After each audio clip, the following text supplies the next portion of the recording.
आज का एपिसोड थोड़ा अलग है, ना कोई शॉर्टकट, ना इम्पोर्टेड सप्लीमेंट्स, ना सिक्स पैक फ्रॉन्टली। आज बात होगी रियल स्ट्रेंथ की, जो घर के दाल भात रोटी सब्जी से भी बन सकती है। हार्दिक भाई, सबसे पहले एक स्टीरियोटाइप तोड़ते हैं कि गुजराती फिट नहीं हो सकते, फूडी होते हैं। मेरे साथ है हार्दिक राठौर, जो कैलिस्थेनिक एक्सपर्ट एंड फिजियोथेरापिस्ट है। खुद एक एग्जांपल है, simple living the strong routine is equal to real strength. Day to day activity में कभी स्पाइन स्ट्रेट रख के चीज़ें नहीं करने वाली। स्ट्रेंथनिंग का प्रिंसिपल है प्रोग्रेसिव ओवरलोड। आपको प्रोग्रेसिवली लोड इंक्रीज करना पड़ेगा, फिर आप बॉडी वेट में करो या जिम में करो। कैलिस्थेनिक में भी बहुत सारी टेक्निक्स है। एक बहुत पुराना और बहुत अच्छा एग्जांपल है उसी को प्रोग्रेसिव ओवरलोड, उसको हम बोल सकते हैं एकदम सिंपल टर्म। जैसे नेक मूव कर रहा हूँ वैसे मेरे थोड़ा सा मैं उतना मूव नहीं कर पाऊंगा। जिम में कैसा रहता है कि अभी भी पुराना जो ब्रो स्प्लिट फॉलो करते थे, एक दिन बाइसेप बैक, एक दिन ट्राइसेप चेस्ट, एक दिन शोल्डर लेग्स, वही ब्रो स्प्लिट अभी तक चला है। अभी वो ब्रो स्प्लिट था, वो बॉडी बिल्डर्स के लिए था। अगर आप डेली स्किल का प्रैक्टिस करते हुए तो भी इतना इंप्रूवमेंट नहीं आएगा। आपकी पुशिंग स्ट्रेंथ बहुत अच्छी होने वाली है, पुलिंग भी अच्छी रहेगी, लेकिन आप स्किलफुल भी नहीं कर पाओगे। तो जो कनेक्शन होना चाहिए, जो रिलेटिव स्ट्रेंथ है, वो इंक्रीज के लिए उसके लिए हमें अलग अलग ड्रिल्स करनी पड़ेगी। जैसे कि अगर आप हैंडस्टैंड कर रहे हो तो हैंडस्टैंड में सिर्फ पुशिंग मसल यूज़ नहीं हो रहे, सारे कोर मसल यूज़ नहीं हो रहे, सिर्फ लेग्स नहीं हो रहा, सारे मसल कॉम्बिनेशन भी यूज़ हो रहे। तो वो कॉम्बिनेशन में जो ड्रिल्स रहेगी, जो आप करोगे वो इंप्रूव करने के लिए, उसमें आपका बॉडी कंट्रोल भी इंप्रूव होगा और फोकस तो ऑब्वियसली रखना ही पड़ेगा हर चीज़ के अंदर। आप जब कर रहे हो, स्किल्स कर रहे हो, तब जो बिगिनिंग में जिम करते हैं, जैसे कि लेग पुल डाउन कर रहे हैं, पुल अप करने का ट्राई कर रहे हैं, उनका सबसे पहले ये चीज़ होगा, जैसे वो पुल अप करने का ट्राई करेंगे शोल्डर ऊपर आ जाएंगे। जैसे जैसे डिफिकल्टी इंप्रूव होगी, जैसे कि मैं 100 kg स्क्वाट कर रहा हूँ, मेरे लिए बहुत डिफिकल्ट है, तो उसमें तो मुझे ब्रीथ इन करके कोर ब्रेस करना बहुत जरूरी है ताकि वेट अच्छे से ट्रांसफर हो पाए। तो अगर मैं पुल अप में चेस्ट आउट कर रहा हूँ तो सांस लेना होता है, जितने पे मेरी बॉडी होलो में जा रही है अगर इन केस, तो मुझे सांस निकालना पड़ेगा। तो वो हर मूवमेंट की भी वो चेंज होगा ब्रीदिंग का। अभी आप बात कर रहे थे resting heart rate and recovery heart rate, इसके बारे में कुछ सिंपल टर्म्स में एलाबोरेट करना चाहोगे? विदाउट कोई टेस्ट की बस चेक करना है कि आपका हार्ट कितना हेल्दी है। तो एक होता है आपका रेस्टिंग में आपका हार्ट रेट कितना रहता है, वो सारे पैरामीटर से जो जिससे हम चेक कर सकते हैं आपका हार्ट कितना स्ट्रॉन्ग है या कितना काम करना चाहिए आपको। यस, अगर आप ये वर्कआउट यही एंगल में करोगे तो क्या फ़र्क पड़ेगा, ये एंगल पे करोगे तो कहाँ इफेक्ट आने वाला है। तो अगर मैं आपको उसके पीछे का लॉजिक बता रहा हूँ, साइंस बता रहा हूँ, फिजियोलॉजी बता रहा हूँ, तो आपका सबकॉन्शियस में वो चीज़ रहेगा कि अच्छे ये चीज़ से ये होने वाला है, उससे ये होगा और इससे ये होगा। अगर मैंने उनको बताया आप ये खाओगे, उसमें बॉडी में ये चेंजेस होगा, फिर ये चेंजेस कराएगा, तो आपको वो सब चीज़ें याद रहेगी। दाल चावल सब्जी रोटी तो खा रहे हो, उसमें पनीर ऐड करिए या टोफू ऐड करिए, तो वो लोग अभी तक तो हमारे फैमिली ने किसी ने लिया नहीं। वे प्रोटीन है। वे प्रोटीन क्या है? अभी जिनको बहुत कम टाइम मिल रहा है कि नहीं, आधा घंटा 1 घंटा ही निकाल, पूरा स्ट्रेस वाला लाइफस्टाइल है उनका। और इस बातचीत में मिलेगा आपको वो फॉर्मूला जो सोशल मीडिया पे नहीं मिलता। बिना ड्रामा, लेट्स बिगिन।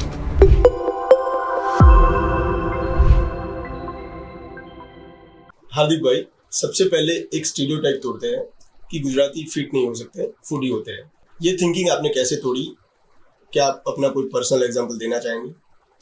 मतलब गुजराती फूडी तो होते ही है, फूड का तो है इस गुजरात में खाने का, लेकिन अभी फिटनेस का कैसा है कि उतना ज़रूरी भी है, अवेयरनेस भी अभी गुजराती लोगों में भी बढ़ रही है, वो लोग भी फॉलो कर रहे हैं।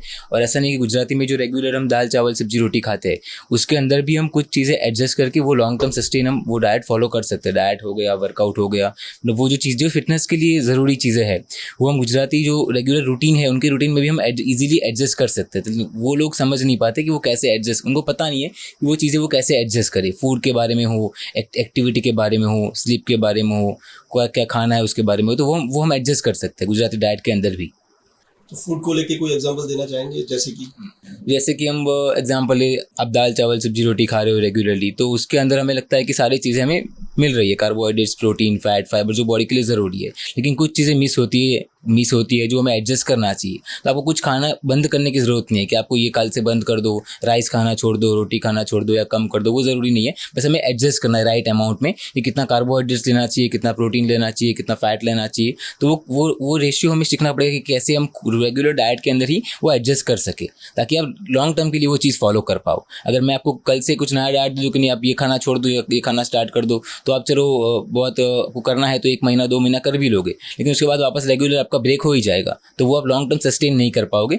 इसलिए हमें ऐसे एडजस्ट करना चाहिए ताकि आप लाइफ टाइम भी वो डाइट फॉलो कर पाओ। डाइट है, एक्सरसाइज की एक्टिविटी है, तो रूटीन ऐसा होना चाहिए, फिर वो डाइट का हो या एक्सरसाइज का हो, कि आप लाइफ टाइम फॉलो कर पाओ, वो ज़्यादा ज़रूरी है। तो मतलब ये वेज गुजराती डिश जो होती है उसमें प्रोटीन कैसे मिलेगा बंदे को? हाँ, भाई प्रोटीन के लिए वेज ऑप्शंस बहुत लिमिटेड है, लेकिन हम एडजस्ट कर सकते हैं। फर्स्ट रहेगा मिल्क प्रोडक्ट सारी, दूसरा रहेगा सोई प्रोडक्ट्स है, पल्सीस है, लेग्यूम्स है। अभी सबके अंदर जितना प्रोटीन रहता है, पहली बात तो हम उसमें से पूरा एब्जॉर्ब नहीं कर पाते। वो पहली बात है। लेकिन फिर भी हम कुछ ना से अच्छा हम एटलीस्ट हर एक मील के अंदर 50% वो ऐड करने का ट्राई करें। मिल्क में से कोई भी प्रोडक्ट ले लीजिए आप, सोया में से कोई भी प्रोडक्ट ले लीजिए, पल्सेस में से, लेग्यूम्स में से कोई भी फॉर्म में लीजिए, बॉईल करिए, सब्जी बनाइए, दाल लीजिए, कोई भी चीज़ आप एडजस्ट करिए। पहले एटलीस्ट एक हर मील में 50% क्वांटिटी में हम एडजस्ट कर सकते हैं। फिर दूसरा हम स्नैक्स में भी एडजस्ट कर सकते हैं। जब सब कुछ एडजस्ट करेंगे तब जाके थोड़ा बहुत जो डेली रिक्वायरमेंट है उसके हिसाब से हम वो अचीव कर सकते हैं। अगर सब हर मील में एडजस्ट करें, स्नैक्स में भी एडजस्ट करें तो हम शायद वो कंप्लीट कर सकते हैं। तो अगर एक मोटा मोटी एग्जांपल देना चाहे तो यू मीन टू से कि अगर 4 रोटी खाते हो तो उसकी जगह पे 2 रोटी खाओ, मिल्क, या फिर कुछ भी नहीं आ रहा तो मिल्क ले सकते हैं खाने के बाद आप, या फिर मूंग ले सकते हैं, चना ले सकते हैं, पनीर, लो फैट पनीर ले सकते हैं, टोफू ले सकते हैं, टेम्पे ले सकते हैं। वो सब चीज़ें हम एडजस्ट कर सकते हैं कोई भी फॉर्म में। ऐसा नहीं कि आप भी बॉयल ही लीजिए, वो ज़रूरी नहीं है। सब्जी बना लीजिए, आप बॉयल लीजिए, कोई भी फॉर्म में लीजिए। एटलीस्ट आना ज़रूरी है। पहले हैबिट बिल्ड करना ज़रूरी है कि आप हर मील में वो एडजस्ट कर रहे हो। वो एक बार हैबिट सुबह के मील में एडजस्ट कर रहे हो,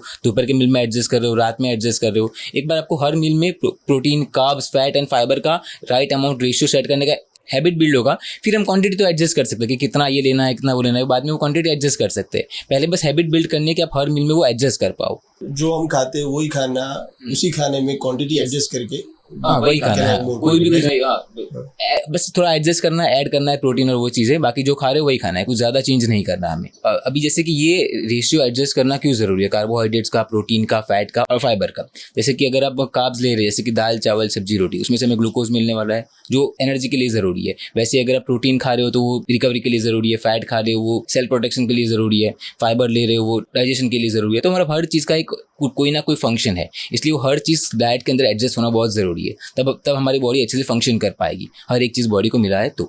ग्रेट। तो हार्दिक, आप भी एक सिंपल गुजराती फैमिली से हो, कौन सा ऐसा फेज था जब आपने डिसाइड किया कि अभी बॉडी और लाइफ दोनों को अपग्रेड करना है? मैं लगभग 9 साल का था तब से कैलिस्थेनिक कर रहा हूँ। उस टाइम पे तो नए नए गार्डन बने थे, एएमसी के अंदर नए गार्डन बनना स्टार्ट हुए थे। तो मैं ऐसे ही जाता था गार्डन में कि नहीं आज कुछ नया करते हैं गार्डन में जाके। तो हैंग करना स्टार्ट किया, पुलअप करना स्टार्ट किया, पुशअप करना स्टार्ट किया। तो वो करते करते मैं नई स्किल्स भी सीखने लगा। पुल ओवर है, मसल अप है, मैंने उस टाइम पे किया था। पुल ओवर में जो कैलिस्थेनिक की स्किल्स है वो मैं उस टाइम पे कर रहा था जब छोटा था तब। तो वो करते करते लगभग 3-4 साल बाद हो गई मैं वो करते हुए। तब मुझे पता था जो मैं कर रहा हूँ वो ऑलरेडी एक स्पोर्ट है, उसको ये बोलते हैं कैलिस्थेनिक। मैंने आई थिंक फर्स्ट टाइम जो है ना वो फ्रैंक मैड्रानो करके एक कैलिस्थेनिक एथलीट है, उनका मैंने वीडियो देखा था फर्स्ट टाइम। वो मेरे जैसा ही कर रहे थे, टाइप राइडर पुलअप्स कर रहे थे, पुल ओवर कर रहे थे, फ्रंट लीवर कर रहे थे। तो मैंने देखा कि ये तो मेरे जैसा ही कर रहे हैं। तब मुझे पता चला कि जो वो कर रहे हैं, वो मैं जो कर रहा हूँ वो ऑलरेडी एक स्पोर्ट है जिसको कैलिस्थेनिक एंड स्ट्रीट वर्कआउट बोलते हैं। और फिर मैंने रिसर्च करना स्टार्ट किया कि नहीं मैं और कैसे सीख सकता हूँ और क्या क्या चीज़ें इसके अंदर आती है। वो मैंने फिर खुद से सीखना स्टार्ट किया कि अच्छा ये चीज़ें मैं खुद से मैं ऐसे कर सकता हूँ।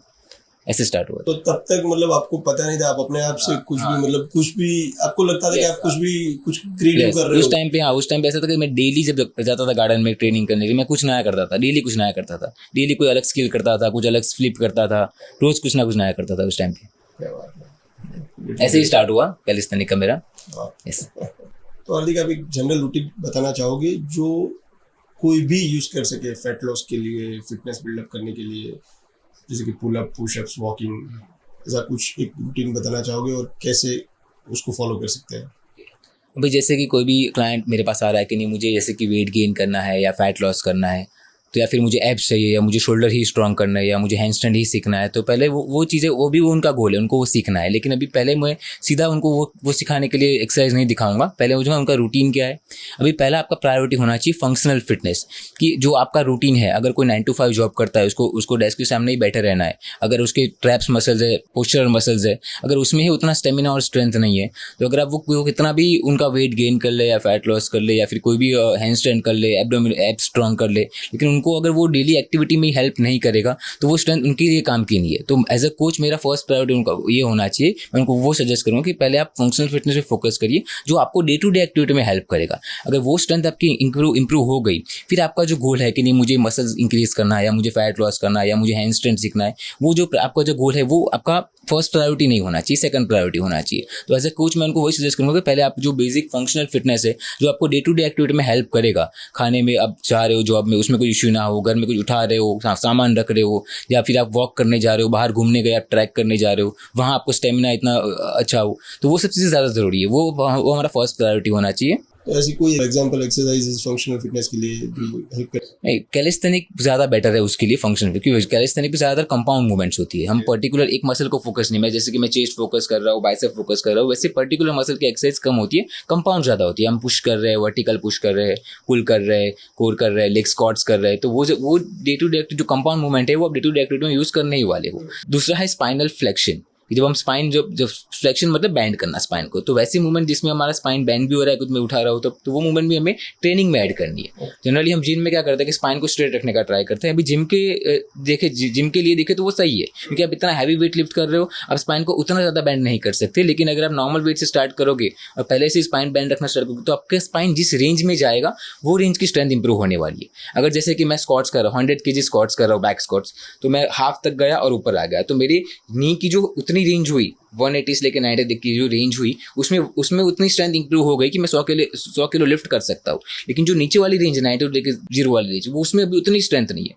उसमें भी स्ट्रेंथ है, लेकिन 100 किलो उठाने की उसमें स्ट्रेंथ नहीं है, क्योंकि आप वो रेंज में गए ही नहीं है। तो जिस रेंज में जाएंगे वो रेंज आपकी स्ट्रांग होने वाली है, जिस रेंज में नहीं जाएंगे वो रेंज वीक ही रह जाएगी। तो अगर आप जिम में फ्लैट स्पाइन से सारी मूवमेंट कर रहे हो तो उसकी तो स्ट्रेंथ डेवलप हो गई आपकी, लेकिन जो बैंडेड स्पाइन है उसमें आपने कुछ चीज़ें किया नहीं है, तो उसकी स्ट्रेंथ भी उतनी नहीं है। तो हमें वैसी मूवमेंट करनी चाहिए कि जो आपको डे टू डे एक्टिविटी में जो आप करने वाले, क्योंकि हम डे टू डे एक्टिविटी में कभी स्पाइन स्ट्रेट रख के चीज़ें नहीं करने वाले, हम बैंड रख के कहीं उठा रहे हैं या कुछ रख रहे हैं, तो स्पाइन हम फ्री रहने वाला है। तो वैसी मूवमेंट भी हमें ट्रेनिंग में ऐड करनी चाहिए फंक्शनल फिटनेस के लिए, बेसिक स्टार्टिंग के लिए। फिर वो जैसे जैसे इंप्रूव हो गया, फिर हम वेट इंक्रीज कर सकते हैं, और धीरे धीरे प्रोग्रेसिव ओवरलोड जो रहेगा, प्रिंसिपल तो वही रहने वाला है। स्ट्रेंथनिंग का प्रिंसिपल है प्रोग्रेसिव ओवरलोड, आपको प्रोग्रेसिवली लोड इंक्रीज करना पड़ेगा, फिर आप बॉडी वेट में करो या जिम में करो, कोई भी करो। सो यू मीन टू से कि कैलिस्थेनिक एक ऐसा स्पोर्ट्स है जिसमें बॉडी का हर एक पॉसिबल रेंज जो है वो रेंज में भी स्ट्रेंथ उसकी इंक्रीज की जा सकती है। यस, हम हर रेंज को अचीव कर सकते हैं, लेकिन आपको उसे ग्रेजुअली ट्रेनिंग करनी पड़ेगी। अभी इनिशियली कोई स्टार्ट कर रहा है, उसका बिल्कुल स्ट्रेंथ नहीं है, पुशअप ही नहीं हो रहा, तो उसको मैं पहले हाफ रेप से ही स्टार्ट कराऊंगा, उसको मैं फुल रेंज नहीं कराऊंगा। पहले हाफ रेप करिए, उसमें स्ट्रेंथ बढ़ेगी। जब हाफ रेप कर रहे हैं तो बॉडी में थोड़ा स्टिफनेस भी बढ़ सकता है, लेकिन वो कोई बात नहीं। इनिशियली स्ट्रेंथ इंक्रीज करने के लिए वो जरूरी है। जैसे जैसे स्ट्रेंथ बढ़ रही है मसल में, वैसे वैसे हम फुल रेंज पे जा सकते हैं और जॉइंट्स भी कवर कर सकते हैं उसके अंदर। तो क्या आप इसको एक सिंप्लीफाइड लैंग्वेज में समझा पाओगे कि हर एक रेंज में स्ट्रेंथ क्यों इंपॉर्टेंट है?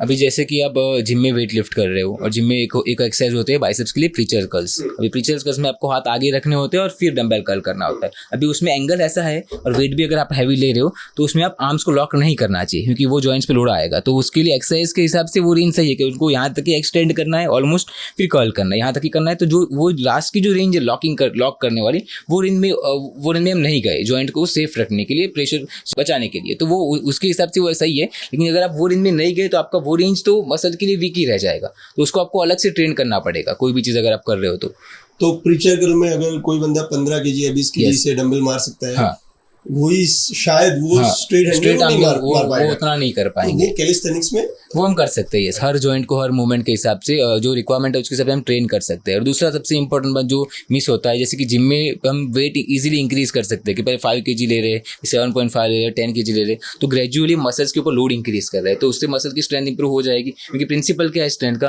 प्रोग्रेसिवली लोड इंक्रीज करना, तब जाके स्ट्रेंथ बढ़ेगी। अभी बॉडी वेट कैलिस्थेनिक में हम क्या कैसे करेंगे, जैसे कि मैं पुशअप्स कर रहा हूँ और मेरा वेट 60 kg है, तो 60 kg ही वेट आने वाला मेरे ऊपर, तो अभी उसमें मैं प्रोग्रेसिवली लोड कैसे इंक्रीज करूंगा, वो एक बहुत बड़ा क्वेश्चन है।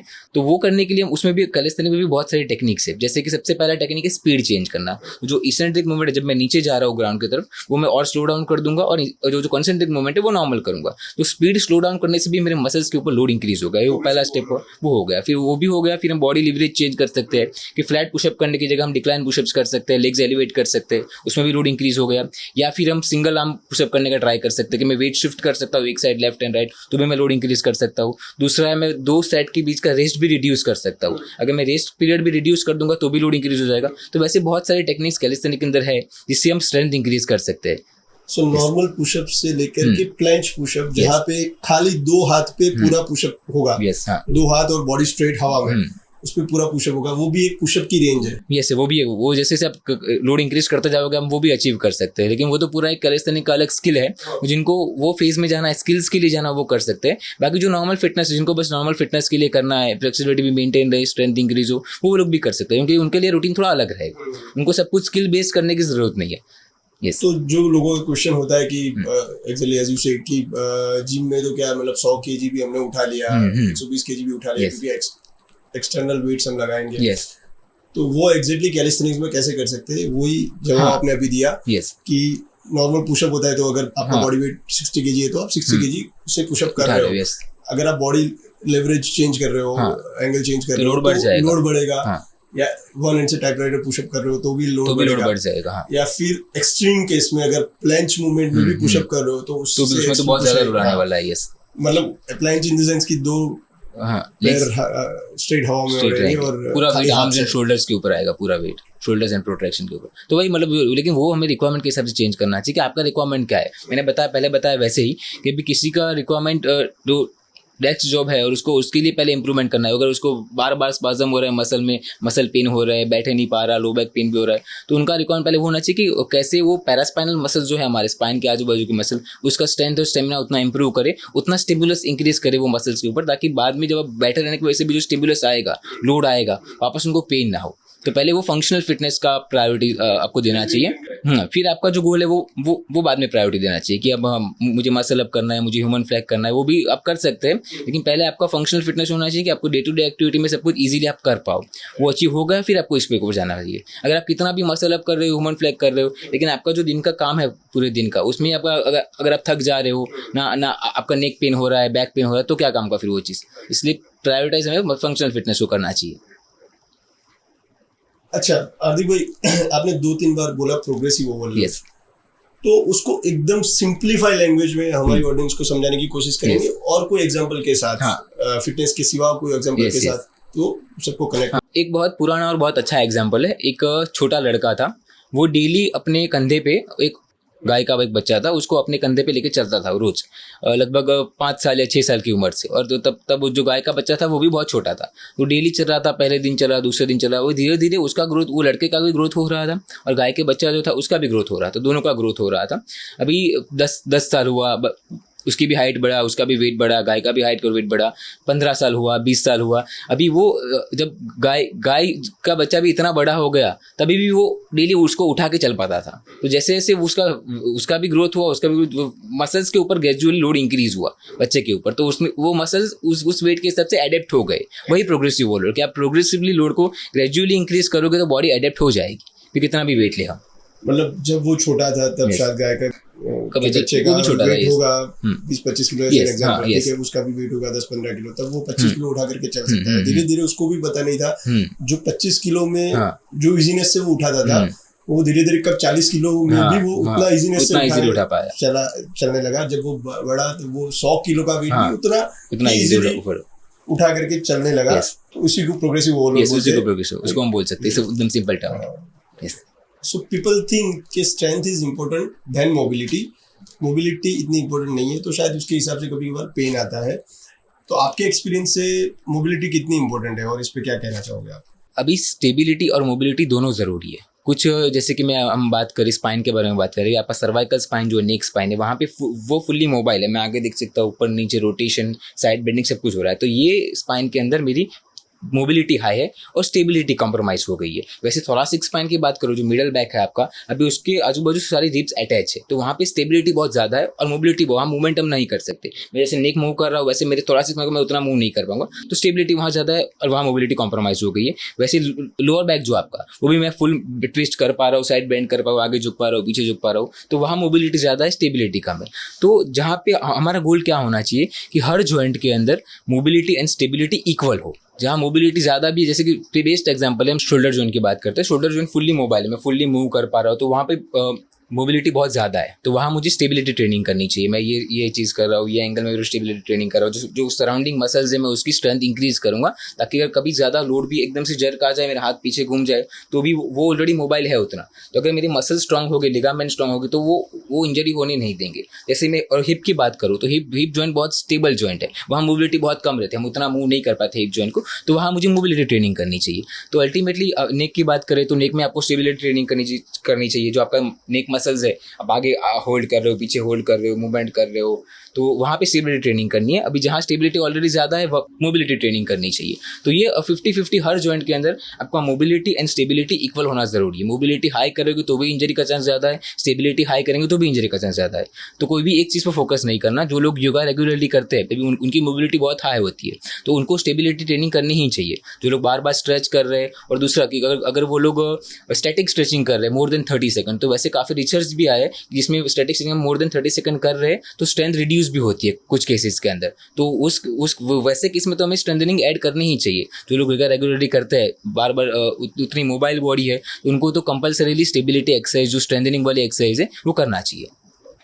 इन simple terms you mean to say हाँ। कि अगर कोई बंदा खाली जिम कर रहा है तो Yes. Gym is not an overall solution, Yes. या फिर कोई बंदा योगा कर रहा है तो yoga is not an overall solution, या फिर कोई बंदा खाली ओवरऑल कैलिस्थेनिक्स कर रहा है वो भी that is not an overall solution. Yes cardio, flexibility, Yes. Strength training, holistically सबको ट्रेन करेगा तो Hybrid. ही इज एन मतलब he is overall fit. Yes, सबसे ज्यादा ये सब रूटीन कर रहे हैं मोबिलिटी में, सब आपके रिक्वायरमेंट के हिसाब से वो चेंज होगा कि सबके रिक्वायरमेंट सेम नहीं होती, सबकी बॉडी भी सेम नहीं होती। इनकी मोबिलिटी बहुत ज्यादा होती है, इनकी कम होती है, तो आपको अपने रिक्वायरमेंट के हिसाब से रूटीन बनाना चाहिए। सिर्फ एक चीज से आपका कंप्लीट नहीं होने वाला। जहाँ स्टेबिलिटी की जरूरत है वहाँ पे उसकी ट्रेनिंग ऐड करिए, जहाँ मोबिलिटी की जरूरत है वहाँ उसकी ट्रेनिंग ऐड करिए। मतलब इसके लिए आपको एक कोई एक्सपीरियंस कोच के साथ एक बार तो ट्रेनिंग लेनी ही चाहिए, इसलिए कोच हायर करना बहुत जरूरी है वैसे केस में। अगर आपको खुद के बारे में अभी आपको पता नहीं आपकी बॉडी क्या कितनी स्टेबिलिटी ज़्यादा है, मोबिलिटी ज़्यादा है, अगर आप कोई किसी एक्सपीरियंस ट्रेनर के साथ अगर आप काम कर रहे हो तो वो आपको गाइड कर सकता है कि क्या ज़रूरत है, आपको क्या करना चाहिए,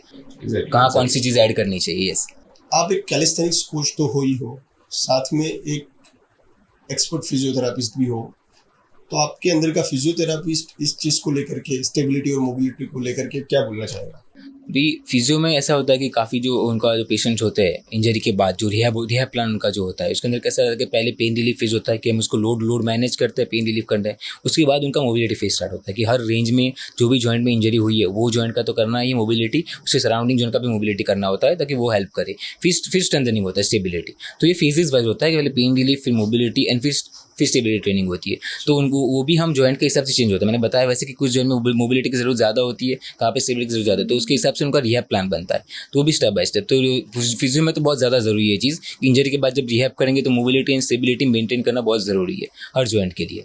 सो यू मीन टू से कि जिम अपनी जगह पे बेस्ट है, योगा अपनी जगह पे बेस्ट है, पर calisthenics might be an overall solution कह सकते हैं, लेकिन अभी डिपेंड है कि आप कौन सा वर्कआउट रूटीन फॉलो कर रहे हो। अभी जिम में भी कोई लोग अच्छे से ट्रेनिंग कर सकते हैं, कैलिस्थेनिक्स में भी अच्छे से कर सकते हैं। डिपेंड आप कौन सा वर्कआउट रूटीन फॉलो कर रहे हो, कितना स्ट्रेंथनिंग कर रहे हो, कौन सा वर्कआउट स्प्लिट फॉलो कर रहे हो। अभी वर्कआउट स्प्लिट भी सबके लिए सेम नहीं होता, आज ये वर्कआउट करना है, कल ये वर्कआउट करना है। फिर लास्ट में आता है वर्कआउट सिलेक्शन, वो तो बहुत लास्ट की बात है, वो आप नहीं सोचोगे तो भी चलेगा कि कौन सा वर्कआउट कर रहे हो, वो बात की बात है। पहले तो कौन सी आपका वर्कआउट स्प्लिट कौन सा है, कौन सी ट्रेनिंग कर रहे हो, आप वेट ट्रेनिंग कहाँ कर रहे हो, मोबिलिटी कहाँ कर रहे हो, तो वो डिपेंड आप कौन सा रूटीन फॉलो कर रहे हो। मैं सिर्फ कैलिस्थेनिक्स के बारे में नहीं बोलूंगा, लेकिन जिम में भी आप अच्छे से कर सकते हो, कैलिस्थेनिक्स में भी अच्छे से कर सकते हो। डिपेंड आप कौन सा वर्कआउट रूटीन फॉलो कर रहे हो, किसके अंडर ट्रेन कर रहे हो, आपने कहाँ से सीखा है, वो बहुत सीधे फर्क पड़ेगा उससे कि आप रूटीन कौन सा है आपका। जिम में भी डायनामिक स्ट्रेचिंग, यस हाँ, जिम में भी अच्छे से हम ट्रेनिंग कर सकते हैं। यस, अगर लेकिन जिम में अभी क्या है कि जिम का थोड़ा सिस्टम खराब हो गया है।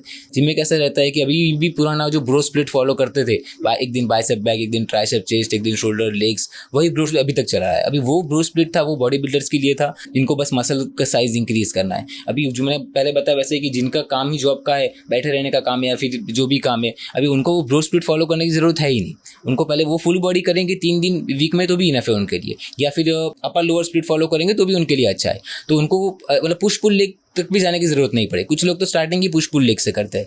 अगर आप पुश पुल लेग कर रहे हो वीक में स्प्लिट, मतलब एक दिन पुश, एक दिन पुल, एक दिन लेग्स, वापस एक दिन पुश, एक दिन पुल, एक दिन लेग्स, तो वीक में आप पुशिंग अपने 2 बार ट्रेन किया तो अच्छा है। लेकिन आपको उतना इंटेंसिटी पे करना पड़ेगा कि आप बाकी 2 दिन ना करो तो भी चल जाए। अगर आपने मंडे को पुश किया है और वो पुशिंग के मसल आपको ट्यूसडे इवनिंग तक वो रिकवर हो गए तो बाकी एक दिन उसके लिए वेस्ट हो गया। फिर तो वर्कआउट का जो स्प्लिट है वो आपके इंटेंसिटी पे डिपेंड होना कि जितना इंटेंसिटी ज़्यादा बहुत डिफिकल्ट कर रहे हो तो आप उतना रेस्ट दे सकते हो कि 2 दिन आप कुछ भी ना करो तो भी चल जाए। लेकिन आप नॉर्मल ट्रेनिंग कर रहे हो, जनरल फिटनेस के लिए कर रहे हो तो आप डेली फुल बॉडी भी कर सकते हो। तो इंटेंसिटी बहुत लो है तो आप डेली सेम मसल को हिट कर सकते हो। इंटेंसिटी जितना ज़्यादा बढ़ाएंगे, जितना सेट रेप बढ़ाएंगे, जितना वर्कआउट का वॉल्यूम बढ़ेगा आपका, उतना हम रेस्ट प्रोवाइड कर सकते हैं बीच में कि अभी ये आज ये करूँगा, कल ये करूँगा। वो डिपेंड आपका वर्कआउट का कितना वॉल्यूम है उसके ऊपर। So daily full body exercise करने से भी अच्छा एस्थेटिक्स बना सकते हैं। यस, हम कर सकते हैं। अगर आपका इंटेंसिटी उतना है कि आपकी बॉडी 24 आवर्स में रिकवर हो पा रही है तो हम डेली भी फुल बॉडी कर सकते हैं। तो डिपेंड करेगा कि आपका गोल क्या है, और दूसरा आप कितना इंटेंसिटी और कितना वर्कआउट का वॉल्यूम कितना है, आप कितने सेट रेप्स कर रहे हो, तो वो ज़्यादा इंपॉर्टेंट है। बाकी आपका स्लीप कैसा है, न्यूट्रिशन कैसा है, उससे भी आपका रिकवरी अफेक्ट होगा। अगर कोई नॉर्मल एक्सरसाइज कर रहा है लेकिन अगर उनका स्लीप और न्यूट्रिशन सही नहीं है तो भी उनका बॉडी 24 आवर्स में रिकवर नहीं होने वाला, तो वो भी फर्क पड़ेगा फिर बाद में। तो उसके हिसाब से हम वर्कआउट स्प्लिट चेंज कर सकते हैं। एक बार वर्कआउट स्प्लिट आपका डिसाइड हो गया, फिर हम कौन सी वर्कआउट करेंगे, कौन सी एक्सरसाइज करने वाले हैं, चेस्ट के लिए बेंच प्रेस करेंगे, चेस्ट प्रेस करेंगे या फिर पुशअप्स करेंगे, वो बाद में डिसाइड करना है। एक्सरसाइज सिलेक्शन में उतना सोचने की जरूरत नहीं है। पहले आपका ओवरऑल रूटीन जो है, कितना स्लीप मिल रहा है, कितना आपको प्रोटीन इंटेक मिल रहा है, कितना कार्ब्स मिल रहा है, वो सब चीज़ें ज़्यादा ज़रूरी है। तो हार्दिक, सोशल मीडिया पे लोग एस्थेटिक्स के पीछे भागते हैं, तो आपके हिसाब से क्या फंक्शनल फिटनेस ज़्यादा इम्पोर्टेंट है? आपका एक्सपीरियंस क्या कहता है इसमें? नहीं, वही मतलब एस्थेटिक आपको जो बॉडी भी दिखने में अच्छी लगेगी वो भी एक आपका कॉन्फिडेंस बूस्ट करेगा, वो भी ज़रूरी है। लेकिन पहले आपका प्रायोरिटी होना चाहिए कि आपका बेसिक फंक्शनल फिटनेस अच्छा हो पहले, कि आप day to day activity easily कर पाओ, स्ट्रेंथ एंड स्टेमिना उतना अच्छा खासा हो जाए। एक बार फंक्शनल फिटनेस आपने डेवलप कर लिया, फिर आपको जो भी जिस हिसाब से भी बॉडी बनानी है अलग से, वो आप अलग से फोकस कर सकते हो, लेकिन वो बाद में होना चाहिए। पहले ही उसके ऊपर पूरा टाइम दे रहे हो तो वो उतना सही नहीं है। पहले आपका प्रायोरिटी फंक्शनल फिटनेस ही होना चाहिए कि डे टू डे एक्टिविटी में आपको करना है, स्टेमिना इंप्रूव करना है, एरोबिक कैपेसिटी इंप्रूव करना है आपका, कि आप ज़्यादा थक नहीं जा रहे हो, फटीग नहीं हो रहे हो। तो फिर बेसिक स्ट्रेंथ है, पुशअप्स करना, पुलअप्स करना, उतना आप कर सकते हो। फिर उसके बाद आप कोई भी रूटीन फॉलो कर सकते हो सिर्फ अच्छा दिखने के लिए। लेकिन पहले फंक्शनल फिटनेस ज़्यादा ज़रूरी है। आप ये कहना चाहते हो कि सिर्फ अच्छा दिखने के चक्कर में शायद स्टिफनेस बढ़ ना जाए बॉडी में? हाँ, वही नहीं, वही आप सीधा सिर्फ वही रूटीन फॉलो कर रहे हो, स्पेसिफिक मसल्स का, सिर्फ शोल्डर्स का, सिर्फ एब्स का, सिर्फ ऑब्लिक्स का, सिर्फ अलग से रूटीन फोकस आप कर सकते हो। लेकिन कब करना चाहिए कि आप उतने एडवांस स्टेज पे पहुंच गए हो, तब आप अलग से मसल को फोकस कर सकते हो। पहले आपको बेसिक फिटनेस तो बनाना ही चाहिए, उसके बाद में अलग से बाइसेप ट्रेनिंग करिए, शोल्डर ट्रेनिंग करिए, तो कोई प्रॉब्लम नहीं है। लेकिन पहले आपका बेसिक फिटनेस डेवलप हो जाना चाहिए, उसके बाद आप कर सकते हो। मसल अप, ह्यूमन फ्लैग जैसी स्किल्स देखने में बहुत अच्छी लगती है। आपकी जर्नी स्किल्स को लेके कैसी रही, उसके ऊपर आप क्या बताना चाहेंगे? स्किल्स मेरा बेसिक्स, मैं जो पहले से बस पुशअप्स पुलअप्स ही कर रहा, पुशअप्स पुलअप्स डिप्स उतना ही कर रहा है और कुछ भी नहीं कर रहा था। फिर मैंने स्किल्स ऑनलाइन देखा कि अच्छा ये चीज़ें भी होती है कैलिस्थेनिक्स के अंदर, फ्रंट लीवर, बैक लीवर। फिर मैंने उसको ब्रेक डाउन करना स्टार्ट किया कि मैं कैसे कर सकता हूँ, और मैंने बहुत सारी स्किल्स बहुत जल्दी सीखी है, क्योंकि मेरा बेसिक्स बहुत स्ट्रॉन्ग था। पुशअप्स करना, पुलअप करना, डिप्स करना, वो मैं वही कर रहा था। अगर आपका बेसिक बहुत स्ट्रॉन्ग है तो स्किल आप ईजिली अचीव कर सकते हो। अगर आप डेली स्किल का प्रैक्टिस करते रहो तो भी इतना इंप्रूवमेंट नहीं आएगा। तो वही जो बेस है, पुशिंग, पुलिंग, पुशअप से, पुलअप से, अलग अलग एंगल में, अलग अलग वेरिएशन में, उसमें आप उतना कंट्रोल में कर पा रहे हो, होल्ड कर पा रहे हो, स्लो कर पा रहे हो, फास्ट कर पा रहे हो, तो आप स्किल इजीली कर सकते हो। तो स्किल वैसे है। लेकिन दूसरी बात की स्किल्स सबके लिए नहीं है। कैलिस्थेनिक एज अ स्पोर्ट एक अलग चीज़ है और एज अ फिटनेस अलग चीज़ है। और 90% लोग कैलिस्थेनिक वो एज ए फिटनेस करने के लिए आते हैं, बॉडी की फिटनेस के लिए कैलिस्थेनिक ज्वाइन करते हैं कि नहीं इसमें बॉडी मोबिलिटी अच्छी रहेगी, स्ट्रेंथ भी अच्छी बढ़ेगी, उसके लिए आती है। अभी वो लोग जो फिटनेस के लिए आ रहे हैं कैलिस्थेनिक के अंदर, उनको हम स्किल्स नहीं सिखा सकते। मतलब कुछ स्किल्स ऐसी है जिसमें इंजरी का चांस भी ज़्यादा होता है, जैसे कि फ्री स्टाइल है। अभी फ्री स्टाइल कैलिस्थेनिक बहुत अच्छा है एज ए स्पोर्ट जो लोग कर रहे हैं, लेकिन जो नॉर्मल पर्सन है जो फिटनेस के लिए आया है, जिसका बस पूरा दिन बैठा 9 to 5 जॉब कर रहा है, वो अभी उनको हम फ्री स्टाइल की स्किल्स कराएं, अगर उनको पसंद है, सीखना है तो बात अलग है। लेकिन जनरली एज ए कोच मैं क्या कराऊंगा कि उनको जो डे टू डे एक्टिविटी में हेल्प करेगा वही चीज़ें मैं पहले मुझे सिखानी चाहिए। उसके बाद उनको कुछ नया स्किल सीखना है तो मैं सिखा सकता हूँ, लेकिन उसमें रिस्क फिर भी हाई रहेगा। तो स्किल सबके लिए नहीं है, फिटनेस के लिए आप कर सकते हो, और 90% लोग उसी के लिए आते हैं। मतलब कुछ लोग स्किल देख के आते हैं कि ये करना है वो करना है, लेकिन उनको पहले वही कि बेसिक में ही उतना टाइम लग जाएगा उनको, फिर जाके वो स्किल्स कर सकते हैं। लेकिन जो कुछ स्किल्स ऐसी है जो आई थिंक सबको नहीं करानी चाहिए, जो जनरल फिटनेस करने के लिए है उनके लिए। तो यू मीन टू से कि जो बेसिक चीजें हैं, पुल अप, पुश अप, वो अलग अलग एंगल में, स्लो वेरिएशंस में करने से स्किल्स इजीली अनलॉक हो जाएगी। यस, अगर आप वो जिसको हम कंडीशनिंग बोल सकते हैं कि आपका इंडिविजुअल, चलो आप पुशिंग का स्ट्रेंथ इंप्रूव हो गया, पुलिंग का स्ट्रेंथ इंप्रूव हो गया, कोर का स्ट्रेंथ इंप्रूव हो गया, लेग्स का इंप्रूव हो गया, इंडिविजुअल मसल का मूवमेंट का आपने स्ट्रेंथ इंक्रीज किया है। लेकिन वो इंडिविजुअल मूवमेंट को हम कैसे कलेक्टिवली यूज करके कोई स्किल कर पाए, उसके लिए कंडीशनिंग करनी, जो ड्रिल्स होती है जिसको हम ड्रिल बोल सकते हैं कि कौन सी ड्रिल्स करनी चाहिए ताकि आप वो स्किल कर पाओ। क्योंकि सिर्फ स्ट्रेंथ इंक्रीज होने से सीधा स्किल नहीं आने वाला। वो जो इंडिविजुअल मसल का आपने या फिर मूवमेंट का हमने स्ट्रेंथ इंक्रीज किया है, पुशिंग का स्ट्रेंथ इंप्रूव हो गया, कोर का इंप्रूव हो गया, लेकिन उसके बाद वो दोनों को कंबाइन करके मैं एल सेट कैसे कर पा रहा हूँ। अगर मैं एल सेट कर रहा हूँ तो मेरे आर्म्स भी यूज हो रहे हैं, कोर भी यूज हो रहा है, तो पुशिंग प्लस कोर मसल दोनों की स्ट्रेंथ कंबाइन हुई। अगर मैं प्रेस हैंड स्टैंड कर रहा हूँ तो भी pushing plus core plus lower back सब इन्वॉल्व हो रहा है। तो वो जो रिलेटिव स्ट्रेंथ है वो कैलिस्थेनिक में आएगा और वो स्किल में हेल्प करेगा आपको। रिलेटिव स्ट्रेंथ, एब्सोल्यूट स्ट्रेंथ है, पर्टिकुलर मसल की स्ट्रेंथ तो रहने वाली है। जैसे कि जिम आप कर रहे हो रेगुलरली, आपकी पुशिंग स्ट्रेंथ बहुत अच्छी होने वाली है, पुलिंग भी अच्छी रहेगी, लेकिन आप स्किल फिर भी नहीं कर पाओगे। तो जो कनेक्शन होना चाहिए, जो रिलेटिव स्ट्रेंथ है वो इंक्रीज के लिए, उसके लिए हमें अलग अलग ड्रिल्स करनी पड़ेगी। लेकिन वही जिनको वो स्किल भी उन्हीं को करना चाहिए जो वो लेवल पे है, जो वो उतने एडवांस लेवल पे है। बाकी सबका जो फिटनेस के लिए कर रहा है उनका तो basic pushup, pullup, dip squat उसमें ही सब कुछ कवर हो जाएगा, उनको वो सब डायरेक्टली करने की ज़रूरत नहीं है। कुछ मैंने देख रहा हूँ कि कुछ कैलिस्थेनिक क्लासेस ऐसे होते हैं कि वो लोग डायरेक्टली क्लाइंट्स को स्किल्स कराते हैं। अभी वो पहले आप वो देखें कि वो उन्होंने किसके लिए ज्वाइन किया है। किसी को फैट लॉस करना है, किसी को बस मसल जनरल फिटनेस के लिए करना है, किसी को फ्लेक्सिबिलिटी इंप्रूव करनी है। अभी वैसे क्लाइंट को भी हम स्किल करा रहे हैं तो वो उनके लिए सही नहीं है। भले कैलिस्थेनिक में वो सब आता है, लेकिन उसका मतलब ये नहीं है कि आप सब चीज़ सबको कराओ। आपको दिखना पड़ता है कि क्लाइंट कौन सी रिक्वायरमेंट लेके आया है और उनके हिसाब से आपको रूटीन बनाना चाहिए कि उनको ये ज़रूरत है, उनको मैं ये प्रोवाइड करूँगा। सिर्फ सबको सेम रूटीन कराने का कोई मतलब नहीं है। हाँ, तो वो ये किसी को स्किल्स करना है, किसी को मसल गेन करना है, किसी को फैट लॉस करना है।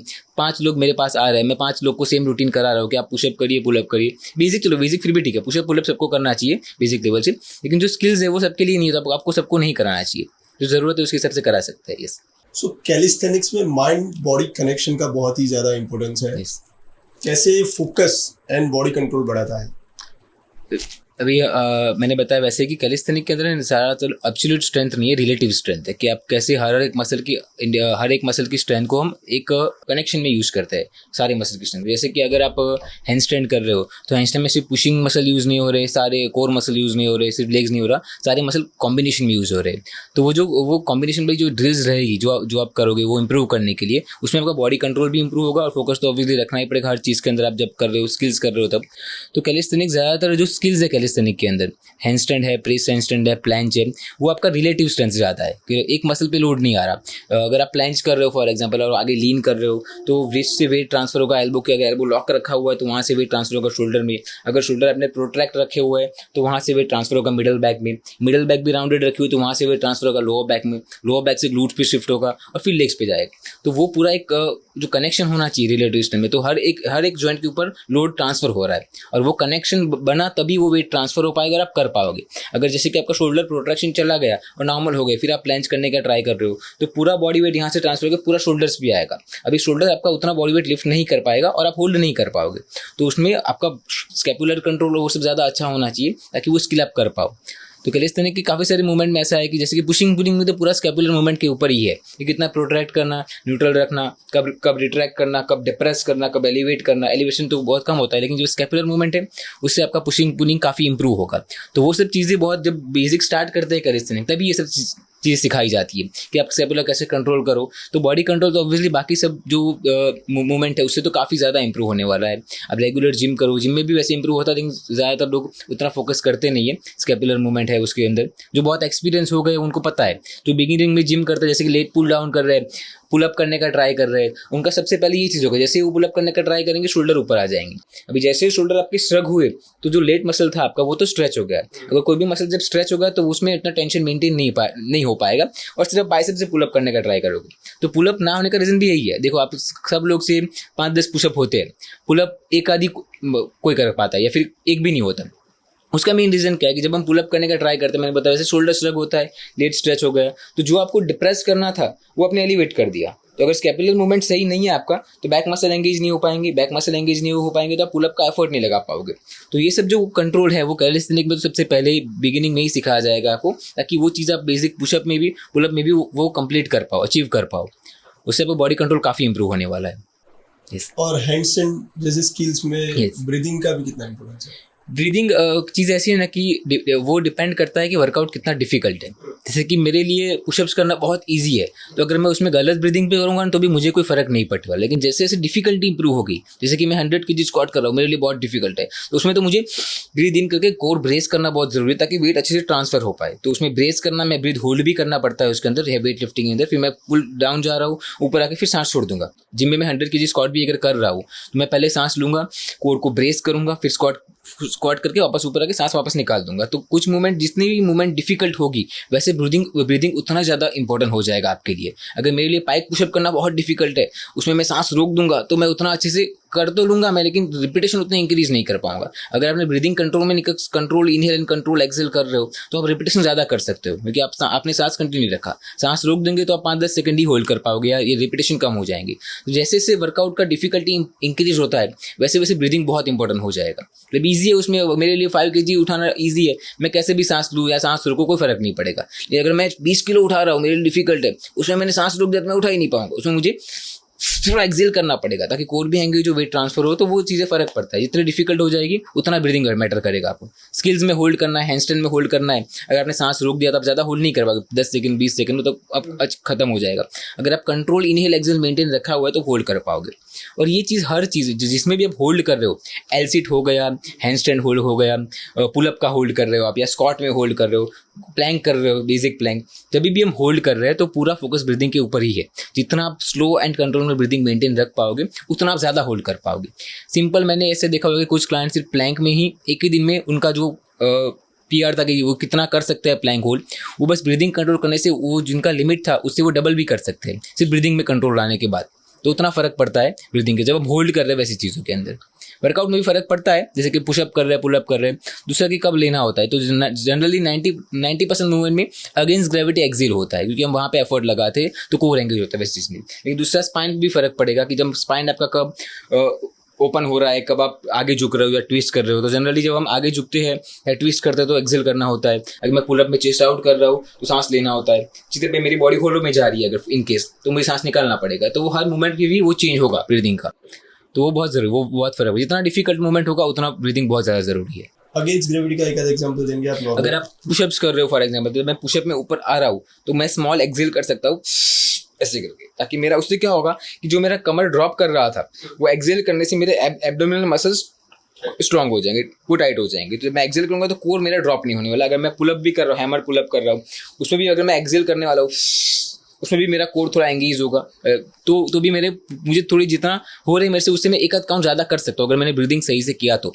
और मैं रेंज भी और इंप्रूव कर सकता हूँ। अगर मेरी यहाँ तक की रेंज है लेकिन मैं उसी रेंज पे एक्सेल करूँगा तो मैं थोड़ा और खींच सकता हूँ बॉडी को और थोड़ा पुश कर सकता हूँ ब्रीदिंग सही से हुआ तो वो चीज़ के अंदर। और जो दूसरी चीज़, जो चीज़ जहाँ हम एक्सप्लोजिव करते हैं, मैं क्लैप पुशअप्स कर रहा हूँ या स्क्वाट जंप कर रहे हैं, तो यहाँ पे भी एक्सप्लोजिव चीज़ें हम कर रहे हैं। पावर ट्रेनिंग आएगा जब वेलोसिटी ऐड होगी तब तो ब्रीदिंग बहुत ज़्यादा ज़रूरी है। उसमें आपको सांस लेना भी पड़ेगा, रोकना भी पड़ेगा, एकदम से एक्सेल भी करना पड़ेगा।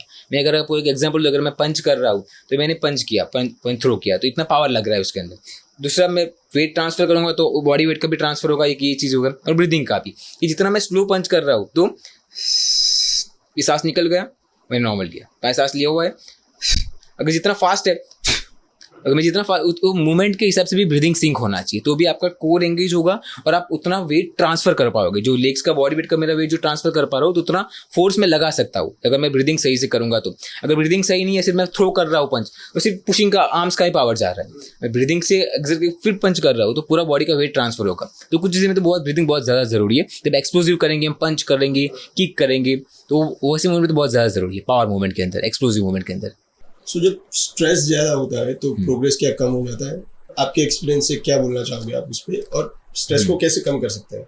ओके, अभी स्ट्रेस में भी फिजिकल स्ट्रेस रहेगा, मेंटल स्ट्रेस रहेगा आपका, जो आप एक्टिविटी कर रहे हो उसका स्ट्रेस है। दूसरा, अगर आपकी स्लीप कंप्लीट नहीं हुई तो भी बॉडी में थोड़ा स्ट्रेस हाई हो जाएगा। तो पहले तो ये चीज़ से स्ट्रेस इंक्रीज होता है हमारा, और स्ट्रेस इंक्रीज होने से आपका बॉडी में कांस्टेंट वो आपका एनर्जी ड्रेन होता रहेगा, तो उससे आपका रिकवरी तो ऑब्वियसली स्लो होने ही वाला है। अगर मैं अभी बोल रहा हूँ, अभी हम बात कर रहे हैं, तो मेरा बॉडी का सारा एनर्जी जो है वो अभी इस पे में बोलने में और सोचने में जा रहा है। अभी मुझे अगर पैर में लगा हुआ है तो बॉडी इस टाइम पे उतनी रिकवरी नहीं कर रही। तो जब मैं कुछ कॉन्शियस हूँ, मैं कुछ कर रहा हूँ, तो बॉडी का प्रायोरिटी एनर्जी का वहाँ होता है। अगर मैं कॉन्स्टेंट कुछ भी नहीं कर रहा लेकिन स्ट्रेस कर रहा हूँ मैं कोई भी चीज़ को लेकर, तो भी मेरा एनर्जी वहाँ पे ड्रेन हो रहा है।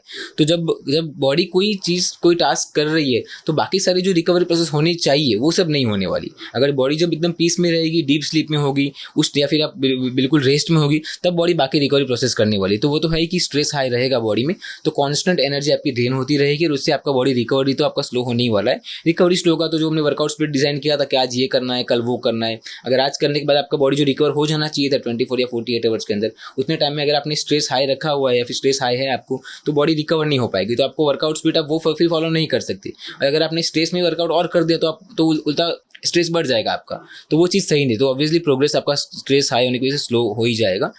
और दूसरा हम अभी उसको कम कैसे कर सकते हैं स्ट्रेस को। तो पहले तो बाकी सारी चीज़ें तो है, चलो योगा कर रहे हो, प्राणायाम कर रहे हो, उससे आपको कुछ टाइम के लिए तो उतना थोड़ा पीसफुल रहता है माइंड आपका। लेकिन जिससे स्ट्रेस बढ़ रहा था, अगर जब तक वो रूट कॉज पे काम नहीं करें तो वापस वो स्ट्रेस आने ही वाला है। तो अगर जैसे कोई फाइनेंशियल स्ट्रेस है या फिर सोशल स्ट्रेस है, कोई भी चीज़ का आपको स्ट्रेस है, पहले तो उसके ऊपर हमें प्लानिंग तो करना ही पड़ेगा कि आप एटलीस्ट चलो मुझे 5 काम करने हैं, 10 काम पेंडिंग है मेरे, कल ये करना है, परसों तक वो करना है, बहुत सारे काम मुझे बाकी है मेरे। अगर मैं थोड़ा सा प्लान आउट करूंगा कि ये इतने टाइम में मैं ये कर सकता हूँ, उतने टाइम में मैं अगर मैं प्लान बनाऊंगा तो माइंड को लॉजिक मिलेगा। जब लॉजिक मिलेगा, प्लान मिलेगा, तो अपने आप स्ट्रेस थोड़ा रिड्यूस होगा। अगर प्लानिंग ही नहीं है, ये करना है वो करना है, तो स्ट्रेस बढ़ता ही जाएगा। तो एक प्लानिंग कर सकते हैं, बाकी चीज़ें तो करना ही, योगा है, प्राणायाम, वो आप एक्स्ट्रा कर सकते हैं, डीप ब्रीदिंग कर सकते हैं, वो सब चीज़ें हैं। लेकिन जब तक रूट कॉज पे भी काम करना ही पड़ेगा हमें। तो जिस चीज़ को लेकर आपको स्ट्रेस हो रहा है उसके ऊपर काम करिए। या फिर अगर आपका स्लीप कंप्लीट नहीं हो रहा, फर्स्ट प्रायोरिटी में वही रखनी कि कैसे भी आप अपना स्लीप का टाइमिंग भी फिक्स रख लो, 7 to 8 आवर तो होना ही चाहिए। वो फोकस करेंगे तो भी स्ट्रेस कम होगा बॉडी में, क्योंकि सब कुछ आपने सही कर दिया लेकिन आपको स्लीप नहीं मिल रहा, 5 घंटे या 6 घंटे स्लीप मिल रहा है आपको, वो भी बहुत कम है, तो भी आपको बॉडी में कॉन्स्टेंट स्ट्रेस हाई रहेगा और रिकवरी बॉडी अच्छे से नहीं हो पाएगी। तो स्लीप पहले सही करना है। यस, इसी क्वेश्चन को लेके मेरे 2-3 क्वेश्चन और है। जैसे कि अभी आपने जस्ट बोला कि जब आप ज्यादा सोचते हो तो आपकी कैलोरी बर्न होती है। यस, हाँ। तो सोचने से भी क्या कैलोरी बर्न होती है? आपका ब्रेन 70% ग्लूकोज यूज़ करता है जो आप कंज्यूम करते हो, तो ब्रेन भी ग्लूकोज पे चल रहा है, वो भी उतना एनर्जी कंज्यूम कर रहा है आपका। तो कांस्टेंट सोचे रहने से भी आप पूरा एनर्जी आपका ड्रेन हो सकता है। जिसको एंजाइटी रहती है, बार जो उतना ओवर थिंक करते रहते हैं, उनकी भी एनर्जी में बहुत ज़्यादा फर्क पड़ेगा वो चीज़ में। उससे स्ट्रेस भी बढ़ेगा आपका और रिकवरी भी स्लो होगी। अगर वैसे हो रहा है तो नेगेटिव थिंकिंग हो रहा है, उससे भी बहुत ज़्यादा फर्क पड़ेगा। तो उसका मतलब ये भी हुआ कि जब हम लोग डिनर या लंच करने बैठते हैं तो या तो कुछ कंटिन्यूस सोचते हैं या फिर कंटिन्यू कुछ चीज का स्ट्रेस लेते हैं या फिर कुछ मूवी 3-4 घंटे देखते हैं, तो अपना एनर्जी उस पे जा रहा है, तो उसका मतलब डाइजेशन पे सही से नहीं होगा, एनर्जी नहीं जा रहा है, तो डाइजेशन अच्छे से नहीं होगा। अभी तो दूसरा रिसर्च भी बहुत सारे आ रहे हैं कि आपका गट एंड जितने भी साइकोलॉजिकल डिसऑर्डर्स है आपको, वो सब गट से कनेक्टेड है। तो अगर डाइजेस्टिव सिस्टम सही नहीं रहेगा, उससे मूड भी खराब होगा और ये भी, और वाइस वर्सा दोनों। अगर मूड खराब नहीं होगा तो भी डाइजेस्टिव सिस्टम खराब होगा। तो वो लूप में चलता ही रहेगा कि गट सही नहीं है, ब्रेन में कोई प्रॉब्लम हो रहा है, वापस गट सही नहीं है तो उससे प्रॉब्लम होगा, तो वो चलता ही रहेगा लूप में। तो वो चीज़ तो अभी काफ़ी न्यू रिसर्च भी आ रहे हैं उसके ऊपर कि गट की हेल्थ खराब होने से आपका साइकोलॉजिकल जो स्टेट है वो भी उतना इन्फ्लुएंस होता है उससे। अच्छा, आपने बोला कि स्लीप अच्छी होनी चाहिए। एक तो एफिशिएंट होनी चाहिए, ज्यादा भी होनी चाहिए, मतलब इनफ भी होनी चाहिए, डीप स्लीप भी होनी चाहिए। तो स्लीप अच्छी होने के लिए कुछ टिप्स देंगे या मतलब बिफोर बेड क्या करना चाहिए, क्या नहीं करना चाहिए, या रूटीन कैसा होना चाहिए? तो सबसे पहले तो टाइमिंग कि 7 to 8 आवर का स्लीप होना चाहिए। 6:30 भी नहीं चलेगा, 7 to 8 होना ही चाहिए। और वो वैल्यू भी कहाँ से आई कि आपकी जो एक स्लीप साइकिल होती है ना, वो 90 to 120 मिनट्स की होती है एक स्लीप साइकिल, जिसमें अब एक होता है REM phase, light sleep, deep sleep, अलग अलग फेजेस होते हैं। वो आपका एक स्लीप साइकिल कंप्लीट हुआ, वो होता है 90 to 120 मिनट्स का, फिर सेकंड स्टार्ट होगा, फिर थर्ड स्टार्ट होगा, फिर फोर्थ स्टार्ट होगा। तो जैसे जैसे बॉडी एक साइकिल में दूसरे साइकिल में जा रही है, वैसे वैसे आपका डीप स्लीप का क्वालिटी भी इंप्रूव होने वाला है। इसलिए एक साथ सोना जरूरी है। और वैसे हमें स्लीप साइकिल 4 से 6 स्लीप साइकिल चाहिए mentally and physically fully recover होने के लिए। तो ये 4 to 6 स्लीप साइकिल का हम अगर काउंट करें तो वहाँ से हमें वैल्यू मिलती है कि 7 to 8 आवर नींद हमें मिनिमम लेनी चाहिए। तो वैल्यू, हाँ, एक साथ, यस, नहीं टुकड़े टुकड़े, हाँ, टुकड़े टुकड़े में करोगे, हाँ, दोपहर को, हाँ, नहीं, दोपहर को अगर आप सो रहे हो तो आप सोइए, लेकिन उससे बॉडी को फिजिकल रेस्ट मिलेगा थोड़ी, लेकिन डीप स्लीप उतना नहीं मिलेगा। वो डीप स्लीप की क्वालिटी कब इंप्रूव होगा जब आप एक साथ सोना सो रहे हैं। जब स्लीप साइकिल चेंज हो रही है, first sleep cycle, second sleep cycle, third sleep cycle, उतनी आपकी डीप स्लीप की क्वालिटी इंप्रूव होने वाली है। पहले थोड़ी डीप स्लीप मिलेगी, सेकंड साइकिल में और थोड़ी डीप स्लीप ज़्यादा मिलेगी, तो वैसे आपका डीप स्लीप की क्वालिटी इंप्रूव होगा। तो ये पहले तो ये ज़रूरी है एक साथ आप 7 से 8 घंटे सो। दूसरा बात रहेगा आपका स्लीप टाइमिंग, कि आप रेगुलर सेम टाइम पे सोने जाओ, वो भी बहुत ज़रूरी है। अगर आप रेगुलर अगर 10 बजे सोने जा रहे हो और एक दिन आपने 11 या 1 घंटा पुश कर दिया या 2 घंटा पुश कर दिया, फिर बॉडी में थोड़ा सा स्ट्रेस हाई हो जाएगा कि नहीं, बॉडी रेगुलर टाइम पे क्यों नहीं सोई, तो बॉडी थोड़ा एक्टिव हो जाएगा। और जब बॉडी एक्टिव हो जाएगा तो आप नींद तो मिल जाएगी आपको, सो तो जाओगे आप बाद में, लेकिन जो डीप स्लीप मिलनी चाहिए वो उतनी नहीं मिलेगी, क्योंकि बॉडी थोड़ा सा इंटरनल एक्टिविटी का इंक्रीज होगा कि बॉडी रेगुलर टाइम पे क्यों नहीं सोई। तो जो साइकिल सेट हुआ है आपका, सर्कैडियन रिदम जो सेट हुआ है, तो स्लीप सोने जाने का टाइम भी बहुत जरूरी है कि 12 बजे तो 12 बजे, 1 बजे तो 1 बजे, जो भी टाइम आपका है रेगुलर फिक्स रखना है। अगर मतलब मैक्सिमम 30 मिनट से ज़्यादा चेंजेस उसमें नहीं होना चाहिए तो बेटर रहेगा। तो स्लीप तो सोने जाने का टाइम भी सही है। दूसरा आएगा स्लीप के पहले का रूटीन, कि अगर आपने 1 घंटे पहले ही कुछ खाया है तो आपकी मेटाबॉलिक एक्टिविटी उतनी इंक्रीज हो जाएगी, और मेटाबॉलिक एक्टिविटी इंक्रीज होने के कारण आपका डीप स्लीप भी कॉम्प्रोमाइज हो सकता है। तो एक आइडियल रूल जिसको हम बोलते हैं, हम 3 to 1 बोलते हैं, इसके 3 to 1 रूल। उसमें क्या होता है कि जिस टाइम पे आप सोने जा रहे हो, अगर 12 बजे सो रहे हो तो 3 घंटे पहले कुछ खाना नहीं है, 2 घंटे पहले कुछ पीना नहीं है, और 1 घंटे पहले कोई इलेक्ट्रॉनिक डिवाइस यूज़ नहीं करना। अभी ये तीनों का भी सिंपल लॉजिकल रीजन है कि अगर आपने कुछ भी फूड कंज्यूम किया है या फिर कुछ कंटेंट कंज्यूम किया है तो वो सब आपका मेटाबॉलिक एक्टिविटी इंक्रीज करेगा। फूड है, लिक्विड, वो सारी चीज़ें। अगर आपने कंटेंट कंज्यूम किया है, कोई भी अच्छा है बुरा कुछ भी है, फिर आप कोई कॉम्प्लेक्स एक्टिविटी कर रहे हो बहुत डिफिकल्ट, जिसमें आपको उतना सोचना पड़ रहा है, तो वो सब चीज़ें आपका सबकॉन्शियस माइंड में एक्टिविटी इंक्रीज करेगा। और सबकॉन्शियस माइंड की एक्टिविटी इंक्रीज होने के कारण आपका डीप स्लीप कॉम्प्रोमाइज हो सकता है। तो इसलिए 1 घंटे पहले कोई कॉम्प्लेक्स एक्टिविटी नहीं करनी, मोबाइल यूज़ नहीं करना, टीवी यूज़ नहीं करना, वो छोड़ देना है। और 2 या 3 घंटे पहले खाना पीना भी छोड़ देना है, तो उतना आपको डीप स्लीप क्वालिटी और इम्प्रूव होगा। मैंने कहीं सुना है कि अगर आपकी स्लीप अच्छी नहीं होती है तो आपकी वो डिसीजन मेकिंग एबिलिटी पे भी असर करती है। ऑब्वियसली इसके बारे में आप कुछ कहना चाहोगे? ये अगर आपका स्लीप कॉम्प्रोमाइज हुआ, आपका मतलब हर एक फिजियोलॉजिकल सिस्टम जितने भी है बॉडी में, सब कुछ कॉम्प्रोमाइज होने वाला है। कि बॉडी में थोड़ा स्ट्रेस हाई रहेगा तो बॉडी उतना एफिशिएंटली वर्क कर ही नहीं पाएगी, मेटाबॉलिक भी नहीं, फिजिकल भी नहीं, हर चीज़ आपका कॉम्प्रोमाइज होगा अगर स्लीप सही नहीं हुआ तो सबसे जब भी आप अपना रूटीन बना रहे हो कि मैं ये वर्कआउट इतने टाइम पे वर्कआउट करूंगा, इतने टाइम जिम जाऊंगा, फिर ये खाऊंगा, उस सबसे पहले आप अपना स्लीपिंग का टाइम सही करिए। आप इतने से इतने बजे सोने वाले हो वो पहले सेट करिए। उसके बाद फूड का सेट करिए। उसके बाद आप कितना एक्टिव रहोगे, कितना वॉक करोगे थ्रू आउट डे, कितना एक्टिव लाइफस्टाइल है वो सेट करिए। फिर वाटर इंटेक सेट करिए, फिर कार्डियो भी सेट करिए और फिर जाके एक्सरसाइज सेट करिए। एक्सरसाइज उतना ज़्यादा इंपॉर्टेंट नहीं जितना हम बोलते बताते हैं। अगर आपने वीकली वंस या वीकली ट्वाइस भी वर्कआउट कर लिया है तो आपका एटलीस्ट आपका मसल मास मेंटेन भी रहेगा, थोड़ा बहुत इंप्रूव भी हो सकेगा अगर आप अच्छे से ट्रेनिंग कर रहे हो तो सिर्फ एक्सरसाइज सही करना उतना ज़रूरी नहीं है, आपको बाकी रूटीन भी सही। अगर आप वर्कआउट कर रहे हो, कार्डियो कर रहे हो, प्रोटीन इंटेक भी सही है, आपका स्टेप्स भी सही हो रहा है, सब कुछ आपने परफेक्ट फॉलो किया है, लेकिन आपकी स्लीप 5 घंटे हो रही है तो सब कुछ तो भी इंप्रूवमेंट नहीं आने वाला। आपका बॉडी कॉन्स्टेंट स्ट्रेस में ही रहने वाला है, भले आप कितना भी अच्छा आपका रूटीन है। तो सब कुछ सेट करने से पहले आप स्लीप सेट करिए। उसके बाद कितना बॉडी को रिक्वायरमेंट है, आप अपना BMR चेक करिए कि बॉडी का बेसल मेटाबॉलिक रेट कितना है, बॉडी को कितना कैलोरी की ज़रूरत है, उसके हिसाब से आपको कितना लेना चाहिए, कितना प्रोटीन लेना चाहिए, वो सेट करके फिर न्यूट्रिशन सेट करिए। तो पहले स्लीप हो गया, फिर फूड हो गया, न्यूट्रिशन हो गया, फिर आप कितना एक्टिव रहोगे थ्रू आउट डे वो आपको सेट करना कि कहाँ कहाँ ब्रेक ले सकते हो, थोड़ा बहुत एक्टिव रह सकते हो वो करना है। फिर water intake 3 to 4 litre water intake जो आपका है हाइट और वेट के हिसाब से, आपका एक्टिविटी के हिसाब से वो सेट करिए।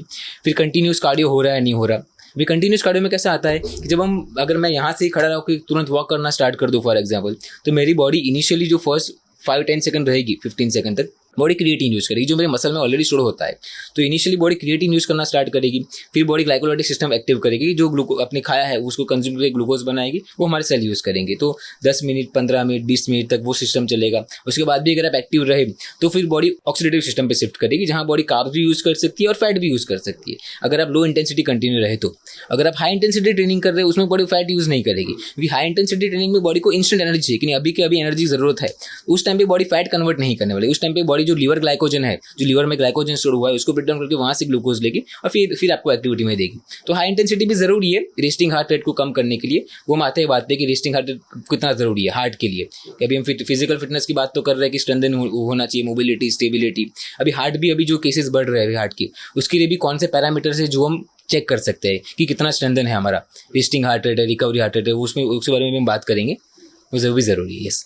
तो हार्दिक भाई, कई मेरे ऐसे दोस्त हैं या कई बार मैंने देखा है लोगों को कि स्लीप कॉम्प्रोमाइज करके सुबह फिटनेस एक्टिविटी के लिए जाते हैं, तो आपके हिसाब से वो तो बिल्कुल नहीं करना चाहिए। बिल्कुल नहीं, स्लीप कॉम्प्रोमाइज कुछ भी नहीं करना।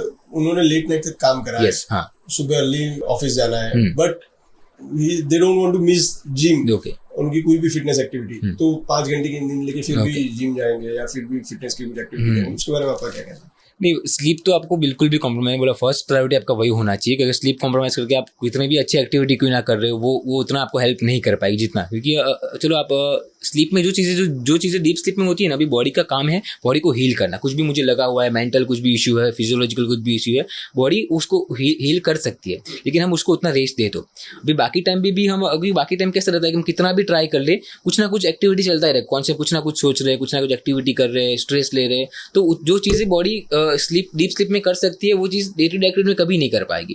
तो अगर आप जो चीज़ डीप स्लीप में बॉडी करने वाली थी, स्लीप ही आपने उतना नहीं दिया, डीप स्लीप उतना नहीं मिला बॉडी को, फिर बॉडी वो पूरा दिन कितना भी आप रेस्ट क्यों ना ले लो, मैं पूरा दिन पड़ा रहूँगा फिर भी मेरी बॉडी वो रिकवरी तो नहीं करने वाली जो डीप स्लीप में होने वाली थी।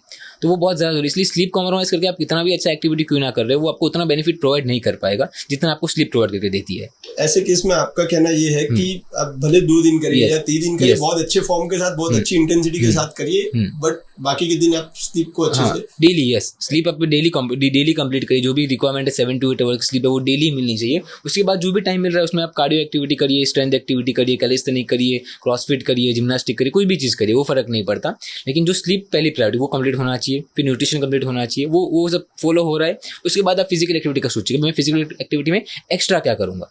तो यहाँ पे 2 केस है। Yes. एक केस में स्लीप कम होती है Yes. और एक्सरसाइज डेली होती है। दूसरे Yes. केस में स्लीप कंप्लीट होती है Yes. और एक्सरसाइज 2 या 3 बार होती है। एक दिन ही हो जाए तो भी चलेगा। 2 बार होती है। Yes. मतलब 1 दिन या 2 दिन या 3। यस, तो दोनों केस को अगर कंपेयर करें तो दोनों में आउटपुट कहाँ पे अच्छा मिलेगा, ओवरऑल गेन कहाँ पे अच्छा मिलेगा? स्लीप में मिलेगा। मैं आपको, हाँ यस, उसमें आपको एक स्टडी था बहुत टाइम पहले हुआ था।